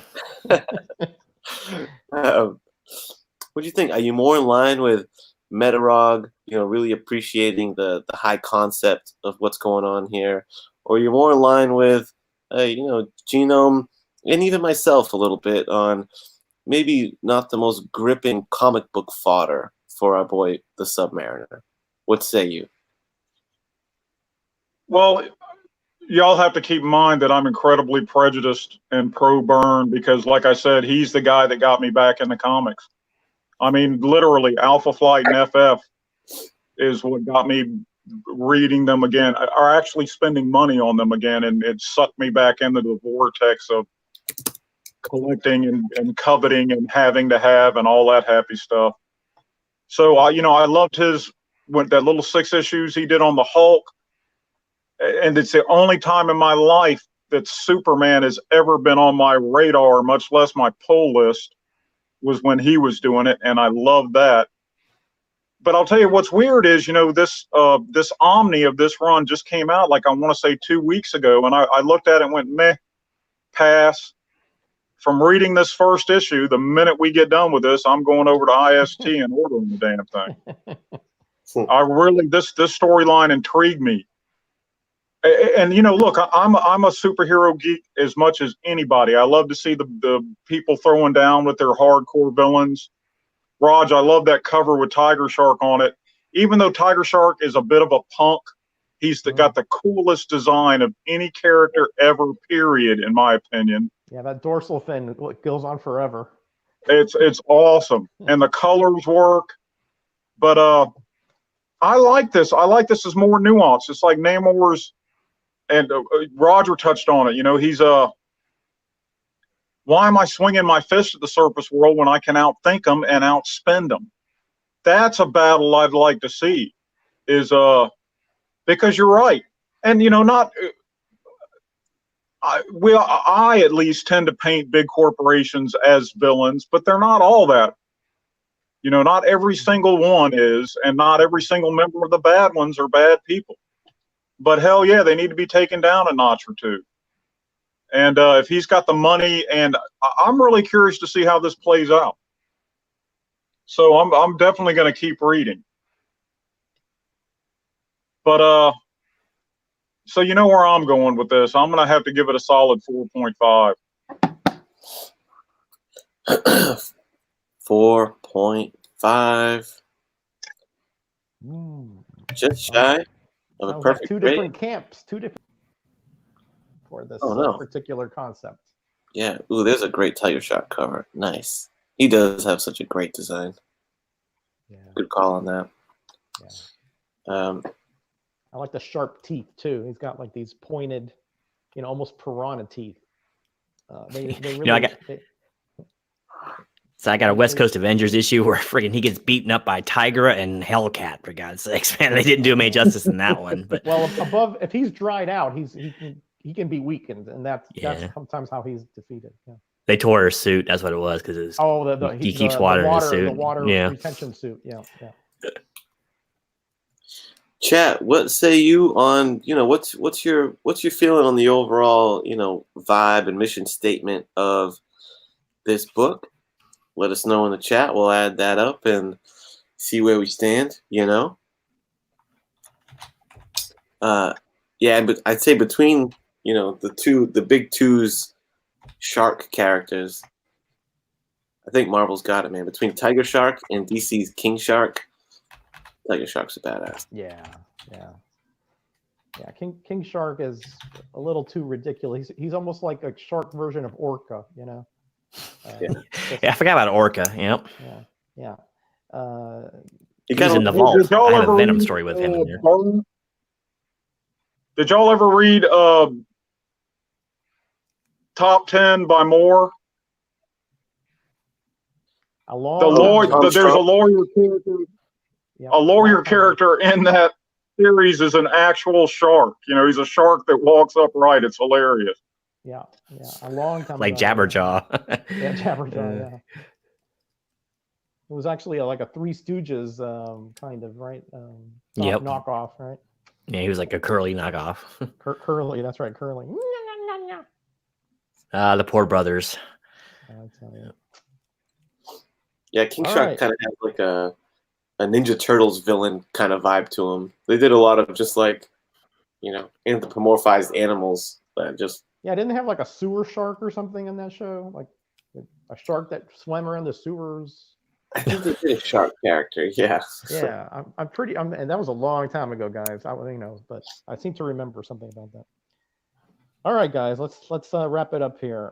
You guys done over there in the chat? Let's see. We got Miracle. Yeah, he's got it great, I think. Yep, Biggie's in. Oh, Biggie's in here. Hey, Biggie. Yeah. How you doing, buddy? Come over to the wild side finally, huh? Okay.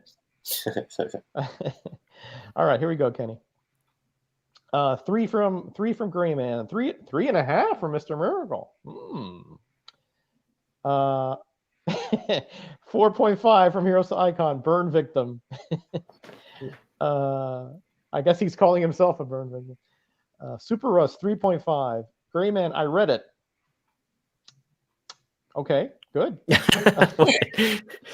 You're in the wrong. This is not Reddit. This is YouTube here you're watching. And that's it. That's all we got. All right. Steve, I don't know if Steve Whiting's still around. Steve, you still here? Throw down a grade if you are. Hopefully, Unruly's phone didn't die. Oh, is he out? Oh, no, he is back in action. There he is. He's back. I should be back. You fell asleep in your chair, didn't you? No, I bumped out. I don't know what the heck happened. Oh, okay. Grayman says he read the top 10. That's what he's saying. Okay. All right. Well, I guess that's it for now. Oh, hold on. Asian Funk is in 4. Love Namor. 4. Yeah. All right. So here we go. Okay. So that's it. That's it. Yeah, that's it. Yeah. If we add 4 to that, then. Oh, and 4 for Steve Whiting. Nice. We have to start over again, aren't we? Yeah, Steve, you just made it. It was like literally the 1 second was about to swing there. No, you know what? I have enough math skills to know that those 2 4 votes just rounded this grade up from a 3.5 to a 4. Nice. So we get an overall concept grade of 4 from the chat. I was playing WOT. What is that, guys? What is WOT? War of Thrones. War of Thrones.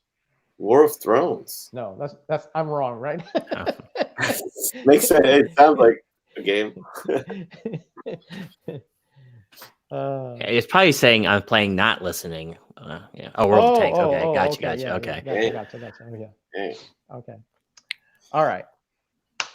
It's time to wrap this baby up. Let's wrap it up.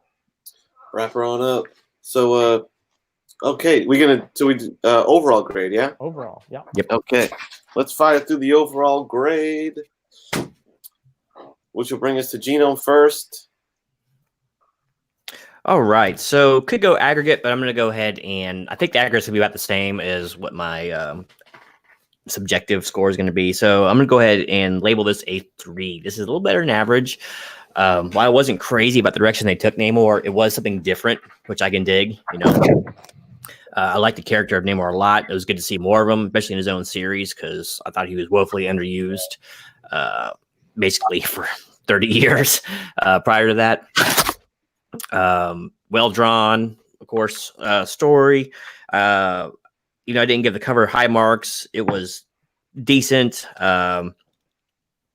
Everything. It's just a solid book. Nothing really that blew my skirt up or anything. But I mean, it was an enjoyable read, and I would read more. Like I said, I don't care too much about the boardroom intrigue, but it was an interesting, well-crafted story, and Namor is such an intriguing character. I would like to read more about it. So, just like I said, 3.0, a little better than average for me. It's kind of in the reboot factory, era that it was in. It was kind of a product of its times. And they needed their ecological warrior, and it had to be somebody, so why not Namor, right? I guess that makes the most sense with him. But just a pretty enjoyable read, and great to revisit a character from Marvel's deep, deep, deep past, and just interesting to see a new take on it. My favorite part of the whole thing, though, was learning about the oxygen imbalance in his blood. As unscientific as it was just cool. So, yeah, I'm going to go ahead and give it a 3. Nothing stupendous, but certainly not a waste of an hour to go over. So, enjoyed. 3. 3 from Genome. Simeon. All right. Here's a little detail I forgot to mention. We were talking about the plot. When he lands on that island and starts attacking the natives, I had to look up. I was thinking to myself, did cargo cults still exist in 1990? According to the interwebs, there's still a few in the Pacific to this day. Wow. That was kind of interesting. But, look, I'm not going to keep belaboring the obvious. Byrne is my man.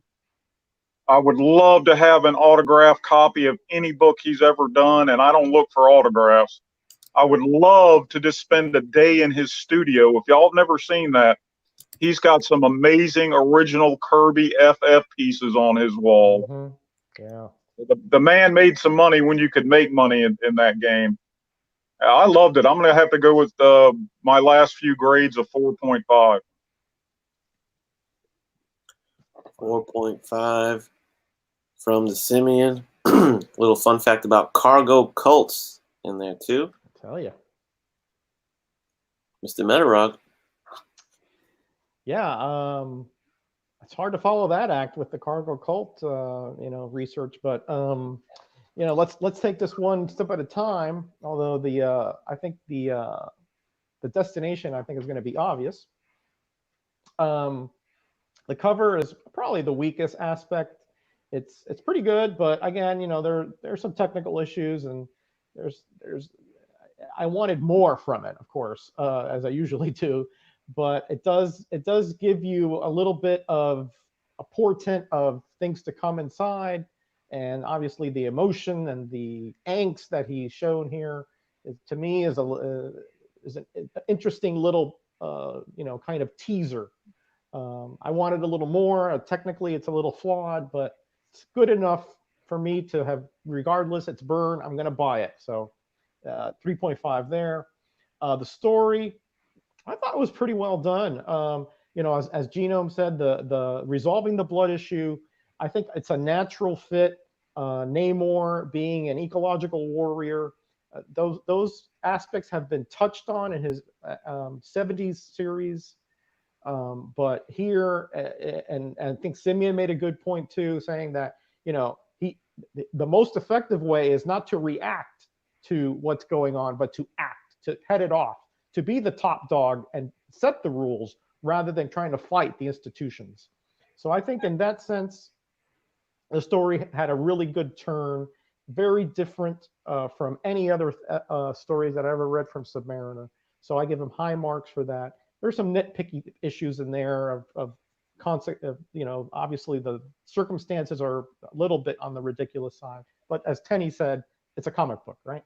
Art, really good. I have very little to say here other than off the charts, Byrne with his detail, the emoting of the characters, the panel designs, the motion, the action, the little that there was so good. Backgrounds well done.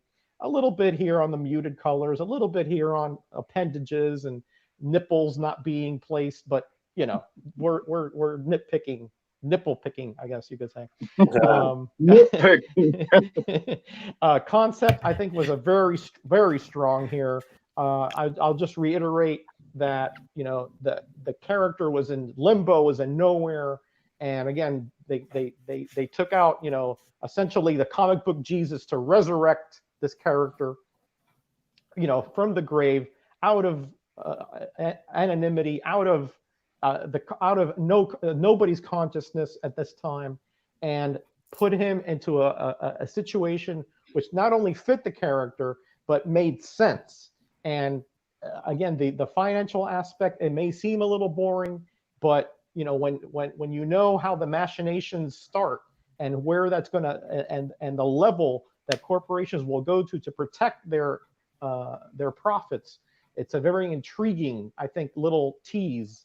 And I can't say enough about the concept. I think that was really strong. Overall, because of the little issues that I have that really bother me, just the convenience of it was a little too much for me. And again, the cover was so good, but not great. The story could have been a little tighter. I wish you know, that we would have known whether that was a hallucination with the cargo or whether that was an actual tribe he was there. I mean, did he kill those people when he threw them, you know, from 50 feet up? I mean, none of that stuff was really crystal clear. I'm assuming it was an illusion, and if that's the case, then, you know, maybe I'm wrong. Maybe I'm just not being, you know, observant enough. But after all that, this is way above average, and I give this a very solid 4.0. 4.0 for Meteron. Solid grade. You know, my overall thoughts. You know, I'm an aggregate guy when it comes to my overall score. So, you know, to remind you, cover did get my weakest score. It's, you know, it's good. The John Byrne's never really gonna put out a bad cover, I don't think, but this one was, you know, pretty middle of the road for me. Didn't find it, had some flaws with it. I got a 2.5 on the cover. Interior art was easily my highest grade. Excuse me. He did a lot of cool stuff. He just flexed his John Byrne muscle, man, in this book, as he always does. Cool use of perspective. There's no flat panels and flat designs. There's always something interesting going on. Background characters are always kind of positioned interestingly. So it's always just, each page is cool. The pages are never cluttered. It's like, it's not filled with tons of panels. He always just, Byrne lets the page breathe and lays it out fantastic. That was almost flawless on the inside. 4.5. I really expect less from Byrne. The story, I thought was solid. You know, it had to the #1 issue trope of let's go through his origin, but like I said, it almost having to do that, I think you kind of have to do that for a #1 issue, especially for a character that's been gone for a while. So the fact that they had to do it, I get it, and they did it in a really interesting way. I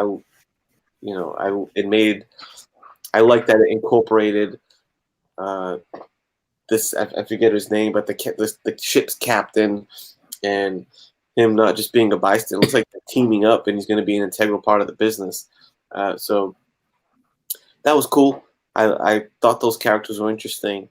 Fun story. Could have, you know, it seems like this isn't going to be too reliant on the big action battle scenes and the big baddies is the tone that we get in this issue. And the story kind of reflects that. There's no big focal point battle scene in the issue, but I guess there's enough going on. I guess the most action you get is him dispatching those cargo cult people, which my boy Namor made quick work of them. So that was light work for him. So no real physical adversity. It was more internal in the concept, which I appreciate it for what it is. It makes total sense that he's the champion of the environment and stuff like that. So I think it's interesting, and hearing Rogers and Simeon's take on it and appreciation for it maybe warms me up to seeing that idea explored a little bit more. But at the end of the day, it is true that when I turned the last page, it didn't leave me gripped enough to say, damn, I can't wait what happens with these two boardroom bandits, if you will. But that left me with an overall grade of 3.5 as I aggregate it. And I think that pretty much jibes with how I feel about the book overall. Fun read. Definitely glad I read it. I'd even be open to reading some more issues too. So I think I'm probably going to do that. But 3.5 from 84 overall. Nice. Bang. Thank you. Nice. There you have it. This has been this episode of Grader'S Notes. We survived without miracle. We still have tough, a fifth grader to go, right? Oh yeah, fifth grader. Forgot about the fifth grader.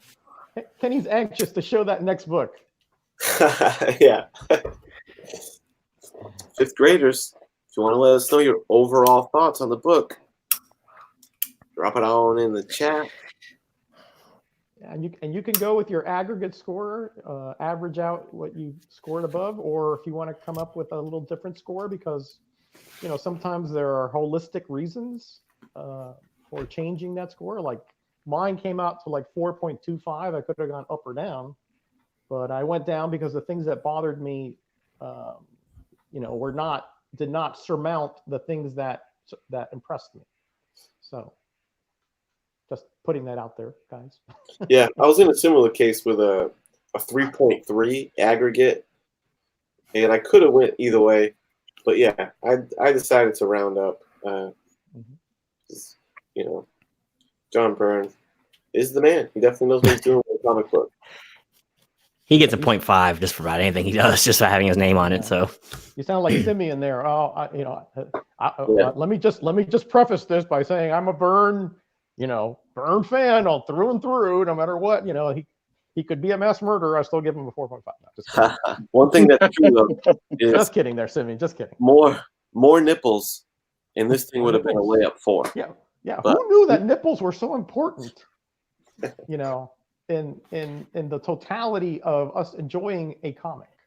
And don't forget, folks, you heard nipple pickers here first. That should be our tagline from now on.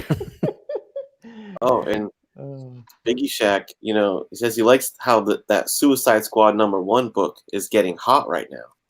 And, I don't think it's a coincidence that we recently reviewed it. So, yeah, I know, right? Yeah. Grader'S Notes is influencing the market. Keep your eye on this issue. There you go. If it's on here, you got to go buy it. That's it. Yeah, that's long and the short of it. Watching. The industry is watching us. That Hulk 340. Forget it. That's skyrocketing. Yeah, that was never popular before we talked about it. Oh, was it? Oh, well. Nope. You're just a killjoy there, Gino. I'm like telling you. I think Kevin Feige might be the one of the 11 people in this chat. I tell you, I've been touting Warlock since the 80s, and it's still there's nothing. So it's coming. I got a lot of good footage of Miracle from that Hulk 342. That's the show that inspired the best of Miracle video I did. Oh yeah, that. But he went off. That was talk about entertaining. That was some must see Grader'S Notes right there. The bad part is, I don't know if it's bad, but we actually had an industry professional watching that one too. That's the one time that he went off. Okay. Hopefully, he wasn't a friend of McFarlane's. So yeah, let's hope not. Right. All right, let's wrap this up, guys, because Kenny's chomping at the bit to get to that next book. All right. So let's. All right. You ready? Lay down his big boots. Yeah. Yeah. All right. Hey, Jason, 4.5. Oh, I expected a 5 out of him. Okay, good.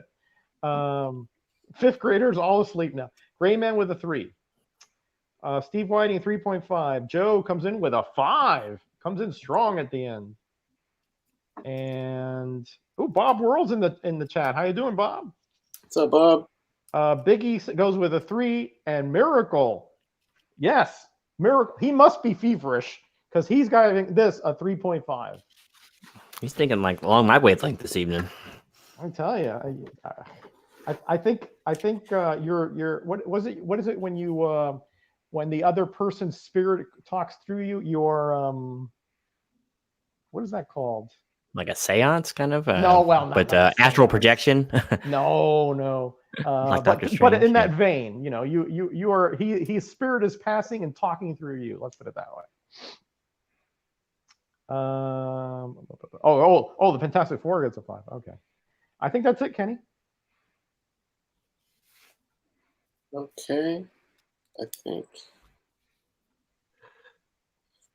think that got us to a 4.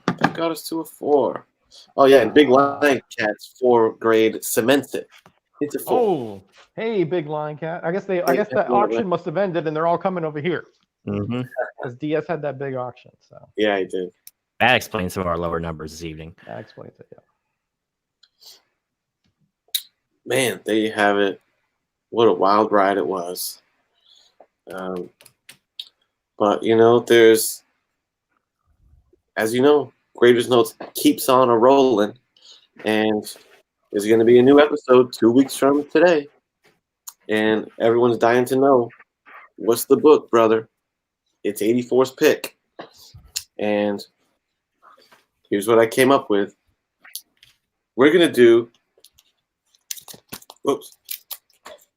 Batman number 251. The classic, everyone knows and loves this book is the classic Neil Adams cover.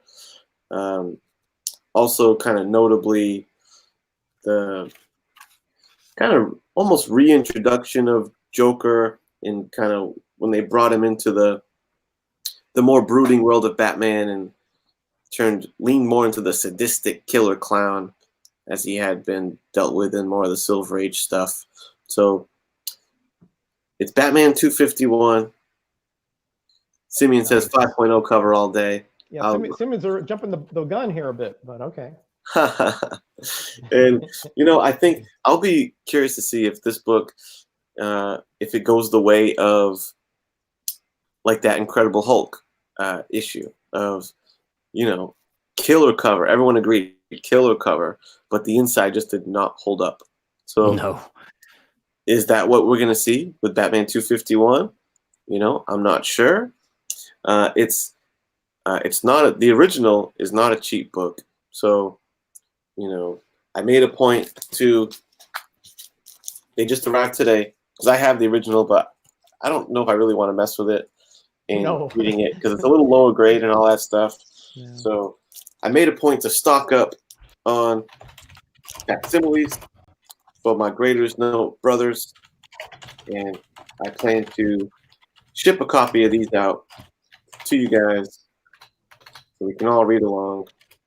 Especially with it being a facsimile, it's not like a True Believer where they alter the cover. Other than the price, you're pretty much dealing with the original cover. So I'm feeling like, Oprah right now. You get a book. You get a book. You get a book. You are too generous, my friend. Your benevolence knows no bounds, my friend. That's right.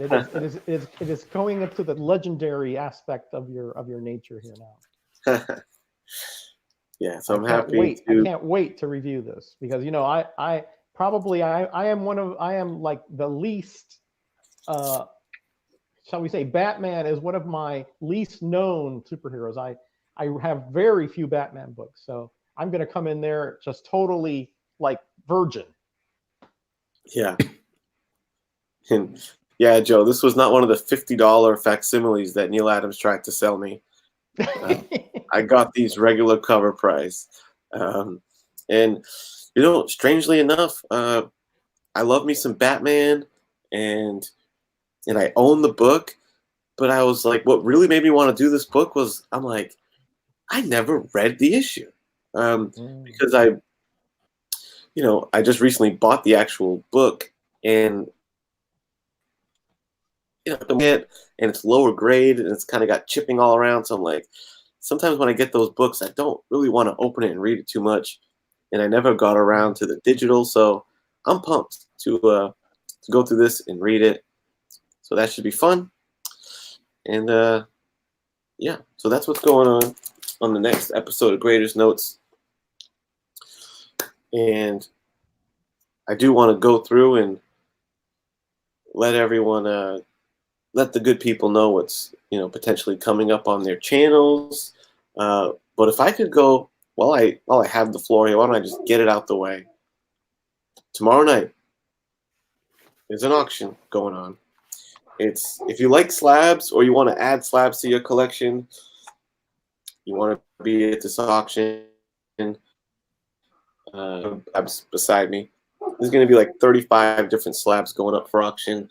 I recently acquired a big lot of slabbed books. No, they didn't fall off the back of a truck in Boston or anything like that.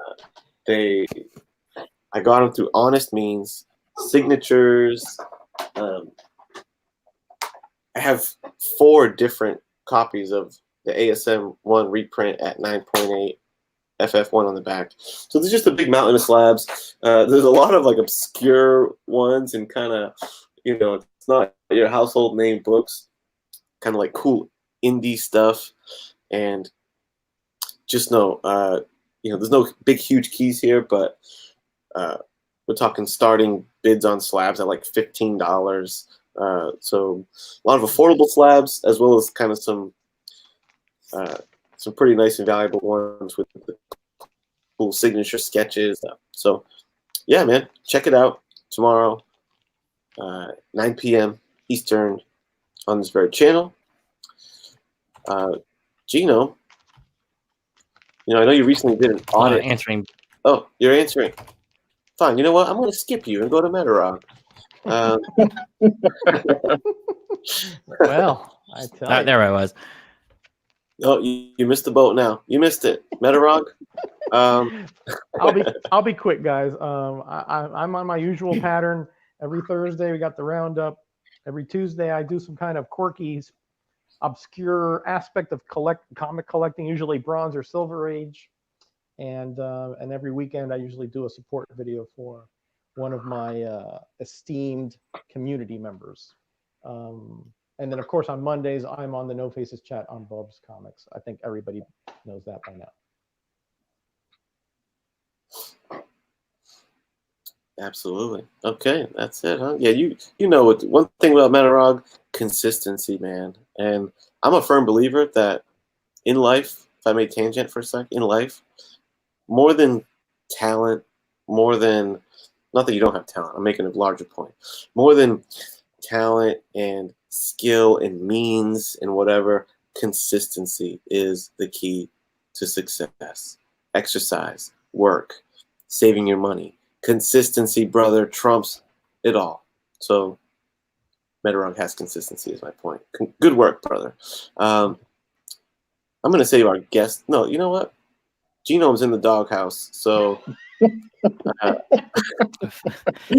soon as I get off the stream, that's where I go back right into anyway. So he's comfortable there. Let's not be trendsetters now. Chat All-Star, my brother, one of the coolest dudes in the community, Unruly Simeon. Thanks for joining us, man. Any closing words for the people or anything we should kind of keep note of with you in general? No, I'm going to enter a couple of contests. I should go home this weekend. I should be on the road, but I'm looking for that Electra, Kenny. I'm going to try and get a bid in on that. Oh, nice. But that's a Greg Horn signature, by the way. I know. I saw that. I might do an unboxing video for the first time. I've got 9 slabs sitting in my mailbox when I get home, and some of them are Silver Age, some of them are brand new. So I might just do that for the first time ever. Oh, definitely. I would love that. I would definitely. But that's all I got going on. You know, I'm not a content provider. I'm just I'm a chat guy, like you said. Yeah, man. But you know, when you do make a video, you make it count, brother. One of my faves. Thanks for joining me. It was an honor. It was my honor to join y'all. I hope Miracle's better in 2 weeks. Should be. Can't keep Miracle down. Trust me, he'll be right. You can't keep him down. I guess we'll see what Genome had. No, I'm just kidding. Genome, you recently did, almost an audit of your channel. I noticed. You made a video, and you're just kind of getting feelers from the people on, hey, what do you like? Because your Genome's channel is the variety hour, brother. You got a lot of different stuff. And he kind of posed to the people, what do you like? What do you don't? What are your thoughts on the channel? So I'm asking you the question on what's coming up on your channel, kind of with that in mind, knowing that you recently did like an audit of your content. So what say you, brother? Yeah, I got a lot of good feedback too. Basically, for those of you who might not have saw it, I just kind of reached out to the community a bit, just kind of see what I needed to change on the channel to make it flow better, to obviously draw more attention, and had some great community activity there and some great suggestions. So I'll be making a few changes, nothing too extraordinary to the channel, but like I said, the basic part will stay intact. I'm still going to be doing interviews, movie reviews, music reviews, comic reviews, just random stuff, motorcycle vlogs. I have it all going on. So the near future is I want to do a sci-fi movie review. I haven't figured out which one I want to do, but more on that soon because someone suggested sci-fi. Don't just get stuck on the horror movie thing like I've been doing for a while. I did the whole series, so that's why I was so much on that one. I'm going to start doing a comic cover of the week. Just did one, what was it, yesterday with a Silver Heels cover. I can never say that word. Silver Heels cover. From the 80s. I'm going to try to find little hidden gems in my collection and just do quick little, bios on them. My interview with John Beatty is still on. I talked to him the other day. He is going crazy with the con circuit right now. He's back and forth like nobody's business. We might do a test run Saturday. He's setting up a little studio. I think he's going to be going online himself. So I'll keep y'all informed if he lets me know. It might be someone you want to go watch because he's like a really, really, really cool guy. So hopefully his interview will be coming up in the near future. I have a couple more lined up possibly, but I'm always looking for more. So if you have anyone you want me to reach out and try to get a hold of to do an interview, let me know, and I will endeavor to track them down. That's seems to be one of my skills. But other than that, just more of that from my channel, just hopefully in a more streamlined package, and that's about it. All right. Nice. If I may put in an interview suggestion, I would say if you can get a hold of Todd McFarlane, and maybe you can have Miracle join you. Yeah, we'll have Miracle interview him. Yeah, well, I was like, in today's guest star, it'd be like the Jerry Springer show. I'll bring the guest panel in, and here we go. Mr. Miracle, please. It'll turn into a Jerry Springer. Yeah, it would be, too. Except we got no Steve to control things here, so. Oh, man. Good stuff, man. That'll be good. Like I had told you from that video, I love your movie review, so I'm happy to hear that. Good stuff. What's up, Baked Snake? Thanks for popping in, man. No worries. Oh, I'm really winning Aliens. That's pretty good. I even got the DVD laying around here somewhere, so that makes it easy to pull clips. Yeah. Yeah, you got to do Aliens. That's sort of a little amalgamation of horror and sci-fi. So I think that maybe I'll all right. I'll do Aliens next. How's that, guys? I will do a review of Aliens next. All right. You heard it here first. Breaking news. You heard it here first. All right, guys. Thanks for hanging out as always. I always look forward to doing this show. The chat, I always grade the chat a 5 in my book, man, every time. Absolutely. 100%. So yeah, thanks, chat. Thanks, guys, and have a good night. Till next time. See y'all. Night all.